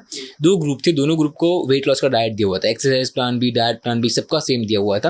अभी दोनों ग्रुप में बस चेंज किया था, एक पैरामीटर चेंज था कि जो फर्स्ट ग्रुप था वो मंडे टू फ्राइडे 6 घंटे सो रहा था और सैटरडे संडे 8-8 घंटे सो रहा था, कवर कर रहा था लास्ट 2 दिन में। और जो ग्रुप बी था वो मंडे टू संडे तक डेली 7 घंटे ही सो रहा था। तो एक डिफरेंस हुआ कि वो मंडे टू फ्राइडे 6 घंटे सो रहे और बाकी 2 दिन 8-8 घंटे सो रहे। दूसरा ग्रुप था वो डेली 7 घंटे सो रहे। अभी दोनों का जब रिजल्ट आया तो दोनों ग्रुप को सेम वेट लॉस हुआ था, सबका वेट लॉस तो इक्वल हुआ। जैसे कि फॉर एग्जांपल 5 kg हुआ था। लेकिन जब चेक किया कि वेट लॉस में क्या लॉस हुआ है तो जो ग्रुप ए था जो 6 घंटे सो रहा था और 2 दिन 8 घंटे सो रहा था, उनको 85% मसल लॉस हुआ एंड 15% फैट लॉस हुआ। 85% मसल एंड 15% फैट। और जो ग्रुप बी था जो डेली 7 घंटे सो रहा था, उनका 85% फैट लॉस हुआ एंड 15% मसल लॉस हुआ। तो इतना ड्रास्टिक डिफरेंस आ सकता है अगर आपका स्लीप सही नहीं मिल रहा तो। आधा घंटा भी स्लीप ऊपर नीचे हो रहा है, मेरे पास मिनिमम 7 तो होना ही चाहिए, तो भी बॉडी में उतना ड्रास्टिक डिफरेंस आ सकता है। मसल मास भी यूज हो रहा है, फैट यूज हो रहा है उसके अंदर भी, और बाकी ओवरऑल फिटनेस में भी आपका। तो स्लीप बहुत ज़रूरी है। इसलिए सबसे पहले अपना रूटीन बनाओ, उसके बाद सबसे पहले आप स्लीप ही सेट करें कि मैं इतने बजे से इतने बजे सोऊंगा। उसके बाद बाकी सारा रूटीन सेट करिए आप। सबसे पहले स्लीप को देने, क्योंकि जो चीज़ वैसे बाकी चीज़ भी अगर उतना रेस्ट मिलता है, अभी लाइफस्टाइल ऐसा हो गया है ना कि उतना रेस्ट मिल ही नहीं पाता बॉडी को। तो जो चीज़ स्लीप में होने वाली है वो आप बाकी दिन में कितना भी रेस्ट ले लो वो उतना नहीं, बॉडी उतना कवर नहीं कर पाएगी उसके अंदर। तो स्लीप तो बहुत ज़रूरी है। Sleep is the best medicine. Yes. अभी आप बात कर रहे थे resting heart rate and recovery heart rate, उसके बारे में कुछ सिंपल टर्म्स में एलाबोरेट करना चाहोगे? इस मतलब आपका हार्ट कितना हेल्दी है, वैसे तो उसका अलग अलग टेस्ट आते हैं, लेकिन अगर आपको सिर्फ विदाउट कोई टेस्ट किए बस चेक करना है कि आपका हार्ट कितना हेल्दी है, तो एक होता है आपका रेस्टिंग में आपका हार्ट रेट कितना रहता है। वो अगर मैं यहाँ पे बैठा हूँ 2 घंटे से मैं कोई फिजिकल एक्टिविटी मैंने किया नहीं है, तो मेरा हार्ट रेट कितना रहता है, 70 है, 72 है, वो सब 60-70 के आसपास का नॉर्मल रेंज है। लेकिन अगर आप कुछ एक्टिविटी नहीं कर रहे, रेस्टिंग में हो, फिर भी अगर आपका हार्ट रेट 80+ या 90+ आ रहा है, तो आपको तुरंत कोई कार्डियो एक्टिविटी स्टार्ट करनी चाहिए ग्रेजुअली। वो आपके लिए बहुत ज़रूरी है। अगर रेस्टिंग में भी आपका हार्ट रेट उतना हाई रह रहा है, मतलब हार्ट उतना स्ट्रांग नहीं है आपका। और जो लोग एथलीट है, जो लोग रेगुलरली फिजिकल एक्टिविटी करते हैं, आप उनका हार्ट रेट चेक करना। उनका हार्ट रेट 60-50 के अंदर ही होगा, 40 तक भी हो सकता है उनका हार्ट रेट। जो लोग रेगुलर रनिंग करते हैं या कोई भी फिजिकल एक्टिविटी करते हैं उनका, तो उसमें मतलब इससे में पता क्या चलता है कि आपका जो स्ट्रोक वॉल्यूम है, जो आपका हार्ट पंप कर रहा है ब्लड को बॉडी के अंदर, वो जितना हार्ट का वॉल आपका स्ट्रांग होगा उतना कम बीट्स पर मिनट में भी आपका बॉडी का जो रिक्वायरमेंट है वो अचीव हो जाएगा। अगर हार्ट को ज़्यादा पंप करना पड़ रहा है, मतलब आपको हार्ट को ज़्यादा काम करना पड़ रहा है बेसिक रिक्वायरमेंट के लिए भी। एक्टिविटी में तो बढ़ने ही वाला है आपका हार्ट रेट, लेकिन अगर आप एक्टिविटी नहीं कर रहे हो, रेस्टिंग में हो, तब भी अगर हाई रह रहा है तो आपको तुरंत कुछ उसका ट्रेनिंग स्टार्ट करना चाहिए, वो भी अगर उतना हाई आ रहा है रेस्टिंग में तो भी। और दूसरा होता है रिकवरी हार्ट रेट, कि आपने जब कोई स्ट्रेनियस एक्टिविटी किया है, रनिंग किया है या स्टेयर्स कर, फिर आपका हार्ट रेट जो इंक्रीज हो गया 140 या 150, उसके बाद वो कितने टाइम बाद नॉर्मल आता है जो आपका रेस्टिंग में था वहाँ तक, वो भी टाइम बहुत ज़रूरी है। वो भी टाइम जितना ज़्यादा रहेगा उतना हार्ट हम वीक बोल सकते हैं कि आपको तुरंत ट्रेनिंग का, वीक तो नहीं बोलना चाहिए वैसे, आपको तुरंत ट्रेनिंग स्टार्ट करनी चाहिए हार्ट के लिए। एरोबिक कैपेसिटी भी चेकअप करना चाहिए आपका, वो सब चीज़ें आपको ट्रैक कर सकते हैं। वो सारे पैरामीटर से जिससे हम चेक कर सकते हैं आपका हार्ट कितना स्ट्रॉन्ग है या कितना काम करना चाहिए आपको। यस। सो हमारे जैसे गुजराती फैमिलीज में लाइफस्टाइल चेंज करना इतना इजी नहीं होता। आपको ओवरऑल स्टार्टिंग में क्या रेजिस्टेंस मिला था, ओवरऑल फैमिली का रिएक्शन क्या था, आपने उसको कैसे मैनेज करा? ऑब्वियसली, लेकिन इसमें एक चीज़ होती है कि मैं जब भी किसी को भी कोई रूटीन बता रहा हूँ कि यानी आपको ये करना चाहिए, ये खाना चाहिए, इतना टाइम पे सोना चाहिए, फिर मैं ऐसे ही बता रहा हूँ कि नहीं ये करिए, इतने टाइम पे सोइए, यही खाइए, या इतना ये वर्कआउट करिए, तो चलो आप मानोगे, अगर मेरी रिस्पेक्ट करते हो तो मान भी लोगे, चलो इन्होंने बोला सही ही होगा, फिर एक वीक फॉलो करोगे, 2 वीक फॉलो करोगे, 1 महीना फॉलो करोगे, फिर आपका फिर छूट जाएगा कि नहीं अभी नहीं हो रहा, क्योंकि आपको वो चीज़ जो कर रहे हो आप उसके पीछे का लॉजिक नहीं पता, साइंस नहीं पता, फिजियोलॉजी नहीं पता। तो मैं जब भी किसी को बताता हूँ रूटीन की नहीं आपको ये करना चाहिए, मैं बताता हूँ कि क्यों करना चाहिए। अगर आपको इतना इतना टाइम पे सोना है, सोने जाने से पहले 2 घंटे पहले या 3 घंटे पहले कुछ खाना नहीं है तो क्यों नहीं खाना है, उससे बॉडी में क्या चेंजेस होगा। अगर आप जंक खाओगे तो भी क्या चेंजेस होगा, अगर आप ड्रिंक करोगे तो क्या चेंजेस होगा बॉडी में। अगर आप ये वर्कआउट यही एंगल में करोगे तो क्या फ़र्क पड़ेगा, ये एंगल पे करोगे तो कहाँ इफेक्ट आने वाला है। तो अगर मैं आपको उसके पीछे का लॉजिक बता रहा हूँ, साइंस बता रहा हूँ, फिजियोलॉजी बता रहा हूँ, तो आपका सबकॉन्शियस में वो चीज़ रहेगा कि अच्छा ये चीज़ से ये होने वाला है, उससे ये होगा और इससे ये होगा। आपको पूरा कंसिक्वेंसेस पता है, तो आप वो चीज़ आपके दिमाग में रहेगा और आप जब आप वो चीज़ करोगे तो आपको याद भी रहेगा कि अच्छा ये मैं करूँगा उससे ये होने वाला है, तो आप शायद उसको चीज़ को फॉलो कर पाओ। तो ऐसा नहीं कि मैं बस आपको बता रहा हूँ कि नहीं यही करिए और मान लीजिए मेरी बात, ऐसा नहीं है। ये क्यों करना, आपको क्वेश्चन होना चाहिए, हर चीज़ को क्वेश्चन करना चाहिए कि नहीं मैं कार्डियो इतना ही करूँ या मैं वर्कआउट में ये वर्कआउट क्यों कर रहा हूँ, इसमें मुझे कहाँ फोकस करना है, ये मुझे कहाँ हेल्प करेगा। तो हर चीज़ के पीछे का आपको लॉजिक और साइंस पता होना चाहिए कि अगर आप कार्ब्स खाओगे तो बॉडी में क्या होगा।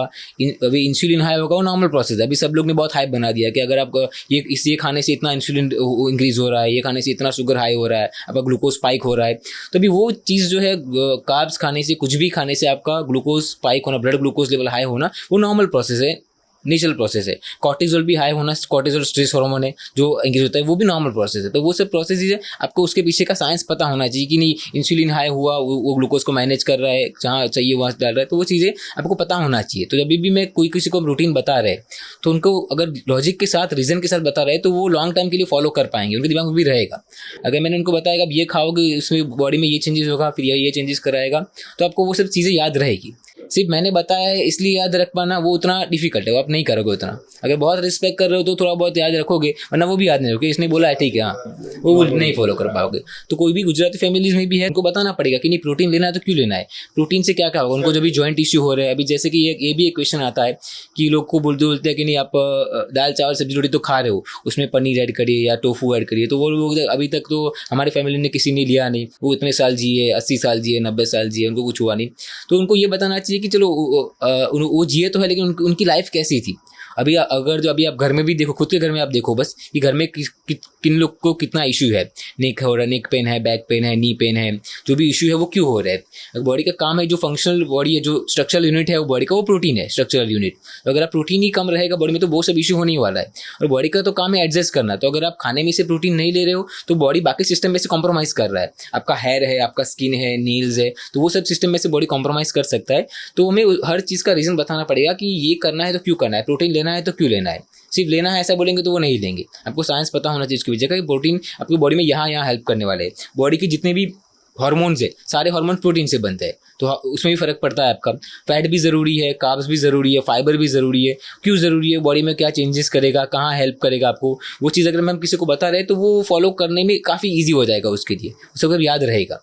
तो इसलिए किसी को भी नया रूटीन दे रहे हैं, उसकी लाइफस्टाइल में से कुछ नई लाइफस्टाइल दे रहे हैं, तो हर चीज़ के पीछे का उनको रीज़न बताना चाहिए कि स्लीप में भी आपको इतना टाइम क्यों सोना है, इतना वर्कआउट क्यों करना है, कार्डियो इतना क्यों करना है, वीकली वंस। हर चीज़ के पीछे का हम उनको रीज़न बता रहे हैं कि आप ये करिए, उससे ये चीज़ें होने वाली है, बॉडी में ये चेंजेस होगा, तो वो फॉलो करना काफ़ी ईजी हो जाएगा मेरे पॉइंट ऑफ व्यू से। यस। वे प्रोटीन के बारे में क्या ख्याल है आपका, मतलब क्या बताना चाहेंगे आप, जो मिथ्स है कि वे प्रोटीन नहीं लेना चाहिए तो पाउडर से बॉडी बनती है, या उसके बारे में आप क्या कहना चाहेंगे? अभी सप्लीमेंट के बारे में तो मतलब बाद में सोचते हैं हम, पहले हम उसके पहले हम आते हैं कि आपको खाने में क्या चेंजेस करने चाहिए। अगर आप फूड में ही एडजस्ट करने का ट्राई नहीं कर रहे हो और सीधा सप्लीमेंट के ऊपर शिफ्ट करने का ट्राई करो तो वो अच्छी बात नहीं है। पहले आप देखिए कि आपका रूटीन क्या है, आप सुबह क्या खाते हो, दोपहर को क्या खाते हो, रात को क्या खाते हो, घर पे खाते हो, जॉब पे खाते हो, टिफिन खाते हो, पहले एडजस्ट करिए। वहाँ आप देखिए कि आप वहाँ पे कुछ एडजस्ट कर सकते हो या नहीं। सुबह आप मिल्क एडजस्ट कर सकते हो, या पनीर ऐड कर सकते हो, या टोफू एडजस्ट कर सकते हो, मूंग ऐड कर सकते हो, राजमा ऐड कर सकते हो, वो सब ट्राई करिए। अगर उसमें आप एडजस्ट किया, हर 3 मील में से 2 मील में किया, उसमें आप एडजस्ट करने का ट्राई करिए। फिर बाकी कितना कैलोरीज लेना है आपको, वो एडजस्ट करने का ट्राई करिए। वो सब चीज़ें आप फॉलो कर पा रहे हो, उसके बाद भी नहीं मिल रहा तो फिर आप प्रोटीन लीजिए। उसके बारे में कि कौन सा प्रोटीन लेना चाहिए, वे प्रोटीन, तो वो बात की बात है। अगर आप खाने में ही अगर अभी अपने वर्कआउट रूटीन स्टार्ट किया है और आप सीधा प्रोटीन का सोच रहे हो कि नहीं मैं कौन सा लूँ या ना लूँ, क्या हो जाएगा बॉडी में, वो सब सोचने की जरूरत आपको है ही नहीं। पहले आप रेगुलर वर्कआउट करिए, हैबिट डालिए, पहले आपको एटलीस्ट रेगुलर जिम में जाना है या कैलिस्थेनिक्स करना है, जो भी करना है पहले रेगुलर करिए। थोड़ा बहुत फूड में एडजस्ट करने का ट्राई करिए, वो भी हो रहा है। उसके बाद भी बॉडी रिकवर नहीं हो पा रही सब कुछ करने के बाद भी, तो फिर आप प्रोटीन भी एक्स्ट्रा लेने का ट्राई करिए। तो वो सब चीज़ें स्टेप बाय स्टेप आएगी। आप पहले दिन ही वो सब सोचोगे कि नहीं मैं ये वर्कआउट करूँ या ये करूँ, वो सब उतना सोचने की ज़रूरत नहीं है। तो क्या प्रोटीन पाउडर गलत है या खराब है बॉडी के लिए? नहीं, सेफ है एकदम। अगर आप इसमें से प्रोटीन लो या इसमें से प्रोटीन लो, प्रोटीन रहने वाला है, तो उसमें कोई फर्क नहीं पड़ने वाला। अगर हम जैसे कि वे प्रोटीन है, वे प्रोटीन है, वे प्रोटीन क्या है? वे प्रोटीन मिल्क का ही प्रोटीन है, मिल्क में से वो एक्सट्रैक्ट किया हुआ है। मिल्क में 80% कैसिन होता है, 20% वे होता है, तो उसमें से वे निकाला हुआ है, तो वो वही रहने वाला है। और प्रिजर्वेटिव्स और वो सब तो हर चीज़ में होता है। कोई भी चीज़ को उसकी जो सेल्फ लाइफ है वो इंक्रीज करने के लिए प्रिजर्वेटिव ऐड करना ही पड़ता है। कोई भी फूड ले लो, कितना भी अच्छा लो या बुरा लो, अगर 6 महीने साल तक चलाना है वो तो प्रिजर्वेटिव तो ऐड करने ही पड़ेंगे, वो नॉर्मल प्रोसेस है। तो वे प्रोटीन मतलब सेफ है, ले सकते, सब लोग ले सकते हैं। अगर अच्छी ब्रांड का ले रहे हो, अभी थोड़ा ब्रांड वाइज थोड़ा मार्केट उतना बढ़ गया है वे प्रोटीन का कि कुछ फेक ब्रांड्स भी आते हैं जो लोग ऐसा करते हैं। तो आपको अच्छी ब्रांड का अगर आप ले रहे हो, उसमें तो अभी कूपन भी आने लगा है, आप कूपन स्क्रैच कर सकते हो और कितना ऑथेंटिक है वो चेक कर सकते हो। अगर अच्छी ब्रांड का ले रहे हो तो एकदम सेफ है, कोई खराब नहीं, लेना चाहिए आपको। और वेजिटेरियन में तो वैसे भी प्रोटीन सोर्सेज बहुत कम रहते हैं, और जो रहते हैं उसमें बॉडी एब्जॉर्ब नहीं कर पाती पूरा प्रोटीन, तो हमें एक्स्ट्रा की जरूरत पड़ने ही वाली है। तो धीरे धीरे वो ऐड करना चाहिए, लेकिन पहला प्रायोरिटी वाइज आपको पहले फूड में एडजस्ट करने का ट्राई करना चाहिए कि आप फूड में कितना ले सकते हो, उसमें तक कवर करिए, फिर जो बाकी रह रहा है वो फिर आप वे में से कवर कर सकते हो, सेफ है एकदम। तो आपका एक रियलिस्टिक रूटीन बताना चाहेंगे, जैसे मतलब मे बी बिना सप्लीमेंट, बिना जिम, एक रियल रूटीन कैसे आप अपने दिन को मैनेज करते हो? सबके लिए बता रहा हूँ मैं कि सबको एटलीस्ट इतना तो करना चाहिए, मिनिमम जो है बहुत। तो सबसे पहले आएगा आपको, हमें बस 3 चीज़ें करनी है। एक रहेगा 30 to 45 मिनट्स कोई भी स्ट्रेंथ ट्रेनिंग, आप पुशअप कर लो, स्क्वाट्स कर लो, कोई भी 30 to 45 मिनट्स। दूसरा रहेगा 30 to 45 मिनट्स कोई भी कार्डियो एक्टिविटी, उसमें आप स्विमिंग करिए, साइकिलिंग करिए, रनिंग करिए, डांस करिए, कुछ भी करिए। तो 30 to 45 minutes strength, 30 to 45 minutes cardio हो गया। और बाकी होता है नॉन एक्सरसाइज एक्टिविटी, जो थ्रू आउट डे आपको फ्रीक्वेंटली ब्रेक लेने हैं और एक्टिव रहना है। वो 3 चीज़ें हम कर सकते हैं, स्ट्रेंथ ट्रेनिंग कर सकते हैं, कार्डियो ट्रेनिंग कर सकते हैं, और जो नॉन एक्सरसाइज एक्टिविटी है, एक्सरसाइज के अलावा की सारी एक्टिविटी, जितना आप थ्रू आउट डे एक्टिव रह पाओ, ये 3 चीज़ हम फिजिकल एक्टिविटी में एडजस्ट कर सकते हैं। बाकी फिर न्यूट्रिशन आएगा, कितना प्रोटीन इंटेक जितना भी आप एडजस्ट कर पाओ, सुबह के मील में, दोपहर को, शाम को मील में। सुबह आप मिल्क ले लीजिए या मूंग या फिर बॉइल्ड मूंग ले लीजिए, दोपहर को पनीर या टोफू कोई भी चीज़ ले लीजिए, या फिर राजमा ले लीजिए, सब्जी के फॉर्म में लीजिए, बॉयल लीजिए, चाट बनाइए, कोई भी फॉर्म में लीजिए, फॉर्म उतना फर्क नहीं पड़ता। पहले आपको बस वो रेशियो एडजस्ट होना चाहिए। रात को भी कोई भी सोर्स लीजिए, पनीर ले लीजिए, या फिर कुछ भी नहीं आ रहा तो मिल्क ले लीजिए। तो हर एक मील में कोई ना कोई एक सोर्स हमें प्रोटीन एडजस्ट कर देना है। दूसरा आपने कार्डियो, स्ट्रेंथ और नॉन एक्सरसाइज, सबसे ज़्यादा इंपॉर्टेंट है नॉन एक्सरसाइज एक्टिविटी, कि आप एक्सरसाइज के अलावा, क्योंकि एक्सरसाइज में एक लिमिट होती है कि आप एक लिमिट तक वर्कआउट कर सकते हो, एक लिमिट तक कार्डियो कर सकते हो, कि 30 मिनट कर लो, 40 मिनट कर लो, 50 मिनट कर लो, उसकी भी एक लिमिट रहती है। अगर हमने ज़्यादा पुश कर दिया तो दूसरे दिन रेस्ट देना पड़ सकता है, जॉइंट्स के ऊपर लोड इंक्रीज हो गया। लेकिन जो नॉन एक्सरसाइज एक्टिविटी है, जो थ्रू आउट डे आप करने वाले हो, उसमें हम थोड़ा ज़्यादा भी पुश कर सकते हैं। अगर आपको ज़्यादा कैलोरी बर्न करनी है तो फॉर एग्जाम्पल आपने हर 1 घंटे या हर 2 घंटे एक ब्रेक ले रहे हो, थोड़ा बहुत घूम रहे हो, वापस बैठ गया, या फिर स्टेयर्स ऊपर नीचे किया, वापस बैठ गया, 2 से 5 मिनट की एक्टिविटी, लेकिन फ्रीक्वेंटली, वो ज़्यादा हेल्प करेगा आपको। अभी 2 चीज़ में हेल्प करेगा, आपकी कैलोरी तो एक्स्ट्रा बर्न करेगा या आप एक्टिव रह रहे हो उससे। दूसरा आपको हेल्प करने वाला जो अभी पोस्चर रिलेटेड जो इशू हो रहे हैं, बैठे रहने की वजह से, कॉन्स्टेंट सेम पोजीशन के आने की वजह से, उसमें भी आप तो अगर थोड़ा फ्रीक्वेंटली ब्रेक ले रहे हो तो उसमें भी थोड़ा लोड, उतना जो स्टिमुलस आ रहा है वो उतना इंक्रीज नहीं हो जाएगा, तो वो कर सकते हैं। तो बस, तो ये 3 चीज़ें हुई, एक स्ट्रेंथ ट्रेनिंग हुआ, एक कार्डियो हुआ और एक नॉन एक्सरसाइज एक्टिविटी हुआ। वो 3 चीज़ हम फिजिकल एक्टिविटी में 3 चीज़ ऐड कर सकते हैं फिजिकल एक्टिविटी में। अभी जो बिजी प्रोफेशनल्स होते हैं, जिनके पास बेरली मतलब देखा जाए तो हाफ एन आवर 45 मिनट्स का टाइम होता है, या फिर उतना भी नहीं होता है, may be half an hour, तो वो तो आने जाने में जिम में भी हो जाता है। तो वो लोग अपने दिन को कैसे मैनेज करें, मतलब इन बिटवीन वर्क आवर्स, या कैसे कुछ वो ऐसे भी टिप्स बताइए। बहुत कम टाइम मिल रहा है कि नहीं, आधा घंटा 1 घंटा ही निकाल, पूरा सुबह पूरा स्ट्रेस वाला लाइफस्टाइल है उनको भी चलो वो आधा घंटे में थोड़ी बहुत नॉर्मल स्ट्रेच या एक्टिविटी भी कर, कोई भी एक्टिविटी कर, जिनको जो भी पसंद है, बस स्ट्रेचिंग कर रहे, योगा कर रहे, एक्टिव वो करेंगे तो भी इनफ है। लेकिन जो उनको रियल करना है वो है जो उनका पूरा दिन का जो टाइमिंग है, जहाँ उनको पूरा कंटिन्यूस काम ही करना है, उसमें ब्रेक लेना, उसमें थोड़ा ब्रेक लेना, थोड़ा स्ट्रेच करते रहना, मूवमेंट करते रहना, वापस काम करना, वापस 2 मिनट का, सिर्फ 2 मिनट का ब्रेक लेना, वापस कुछ ना कुछ मूवमेंट करना, वापस काम करना, वो ज़्यादा हेल्प करेगा। अगर वो पूरा दिन काम करने के बाद जिम जा रहे हैं या फिर कार्डियो कर लेंगे, बाकी दिन कुछ नहीं करे, तो वो उतना हेल्प नहीं कर पाएगा उनको। तो भले आप थोड़ा बहुत जो भी पसंद है, आधा घंटे में कोई भी एक्टिविटी करिए, आप योगा करिए, मोबिलिटी करिए, जुम्बा करिए, जो आपको पसंद है वो चीज़ करिए। लेकिन बाकी दिन जो है, जो आप काम कर रहे हो, तब जो ब्रेक ले रहे हो वो बहुत ज़्यादा इंपॉर्टेंट है उनके लिए, जिनका कॉन्स्टेंट। क्योंकि अभी जो पोस्चर में भी कैसा रहता है, जो पोस्चर रिलेटेड भी इशू जो होते हैं, नेक पेन है, ट्रेपेजाइटिस है, लो बैक पेन हो रहा है, वैसे केसेस में भी कांस्टेंट सेम पोजीशन में रहने की वजह से इशू होता है। सीधा बैठने से कुछ ठीक नहीं होने वाला। अगर आप सीधा भी बैठे रह रहे हो वैसे भी, और उसमें भी आप 20-25 मिनट सेम पोजीशन में बैठे रहे तो भी आपको इशू हो सकता है, स्टिफनेस बढ़ेगा। क्योंकि पोस्चर मसल होता है ना, उसमें ऑलरेडी ब्लड सप्लाई थोड़ा पुअर होता है। पोस्चर मसल एनारोबिक सिस्टम पे काम करते हैं, हमारे जो पोस्चर मसल्स होते हैं वो अभी वहाँ पे ऑलरेडी ब्लड सप्लाई पुअर होता है, बहुत कम होता है। अगर आप मूवमेंट भी नहीं करोगे तो उसमें धीरे धीरे ब्लड सप्लाई कम होने की वजह से, मूवमेंट ना होने की वजह से वहाँ पे वो स्टिफनेस आएगा, और स्टिफनेस में से फिर पेन आ सकता है। तो ये सीन होता है। तो अगर हम जितना मूवमेंट करते रहेंगे तो स्टिफनेस नहीं आएगा, ब्लड फ्लो इंक्रीज होता रहेगा, थोड़ा बहुत मूवमेंट करते रहेंगे तो आपका स्पाइनल हेल्थ भी काफ़ी अच्छा रहेगा। तो पोस्चर के लिए एक ही सेंटेंस है कि आप कोई ऐसे बैठिए तो भी चलेगा, ऐसे बैठिए तो भी चलेगा, पीछे सपोर्ट लीजिए, साइड में बैठिए, कोई भी चीज़ में बैठिए, बस वो फ्रीक्वेंटली चेंज आता रहना चाहिए। हर 15 मिनट में, 20 मिनट या 30 मिनट में आपको थोड़ा बहुत पोजीशन चेंज करते रहना है। मूवमेंट होता रहेगा ना इंटरनल स्पाइन में, तो स्पाइन हेल्दी रहेगा आपका, स्टिफनेस इंक्रीज नहीं होगा, क्योंकि स्टिफनेस में से ही फिर पेन आता है।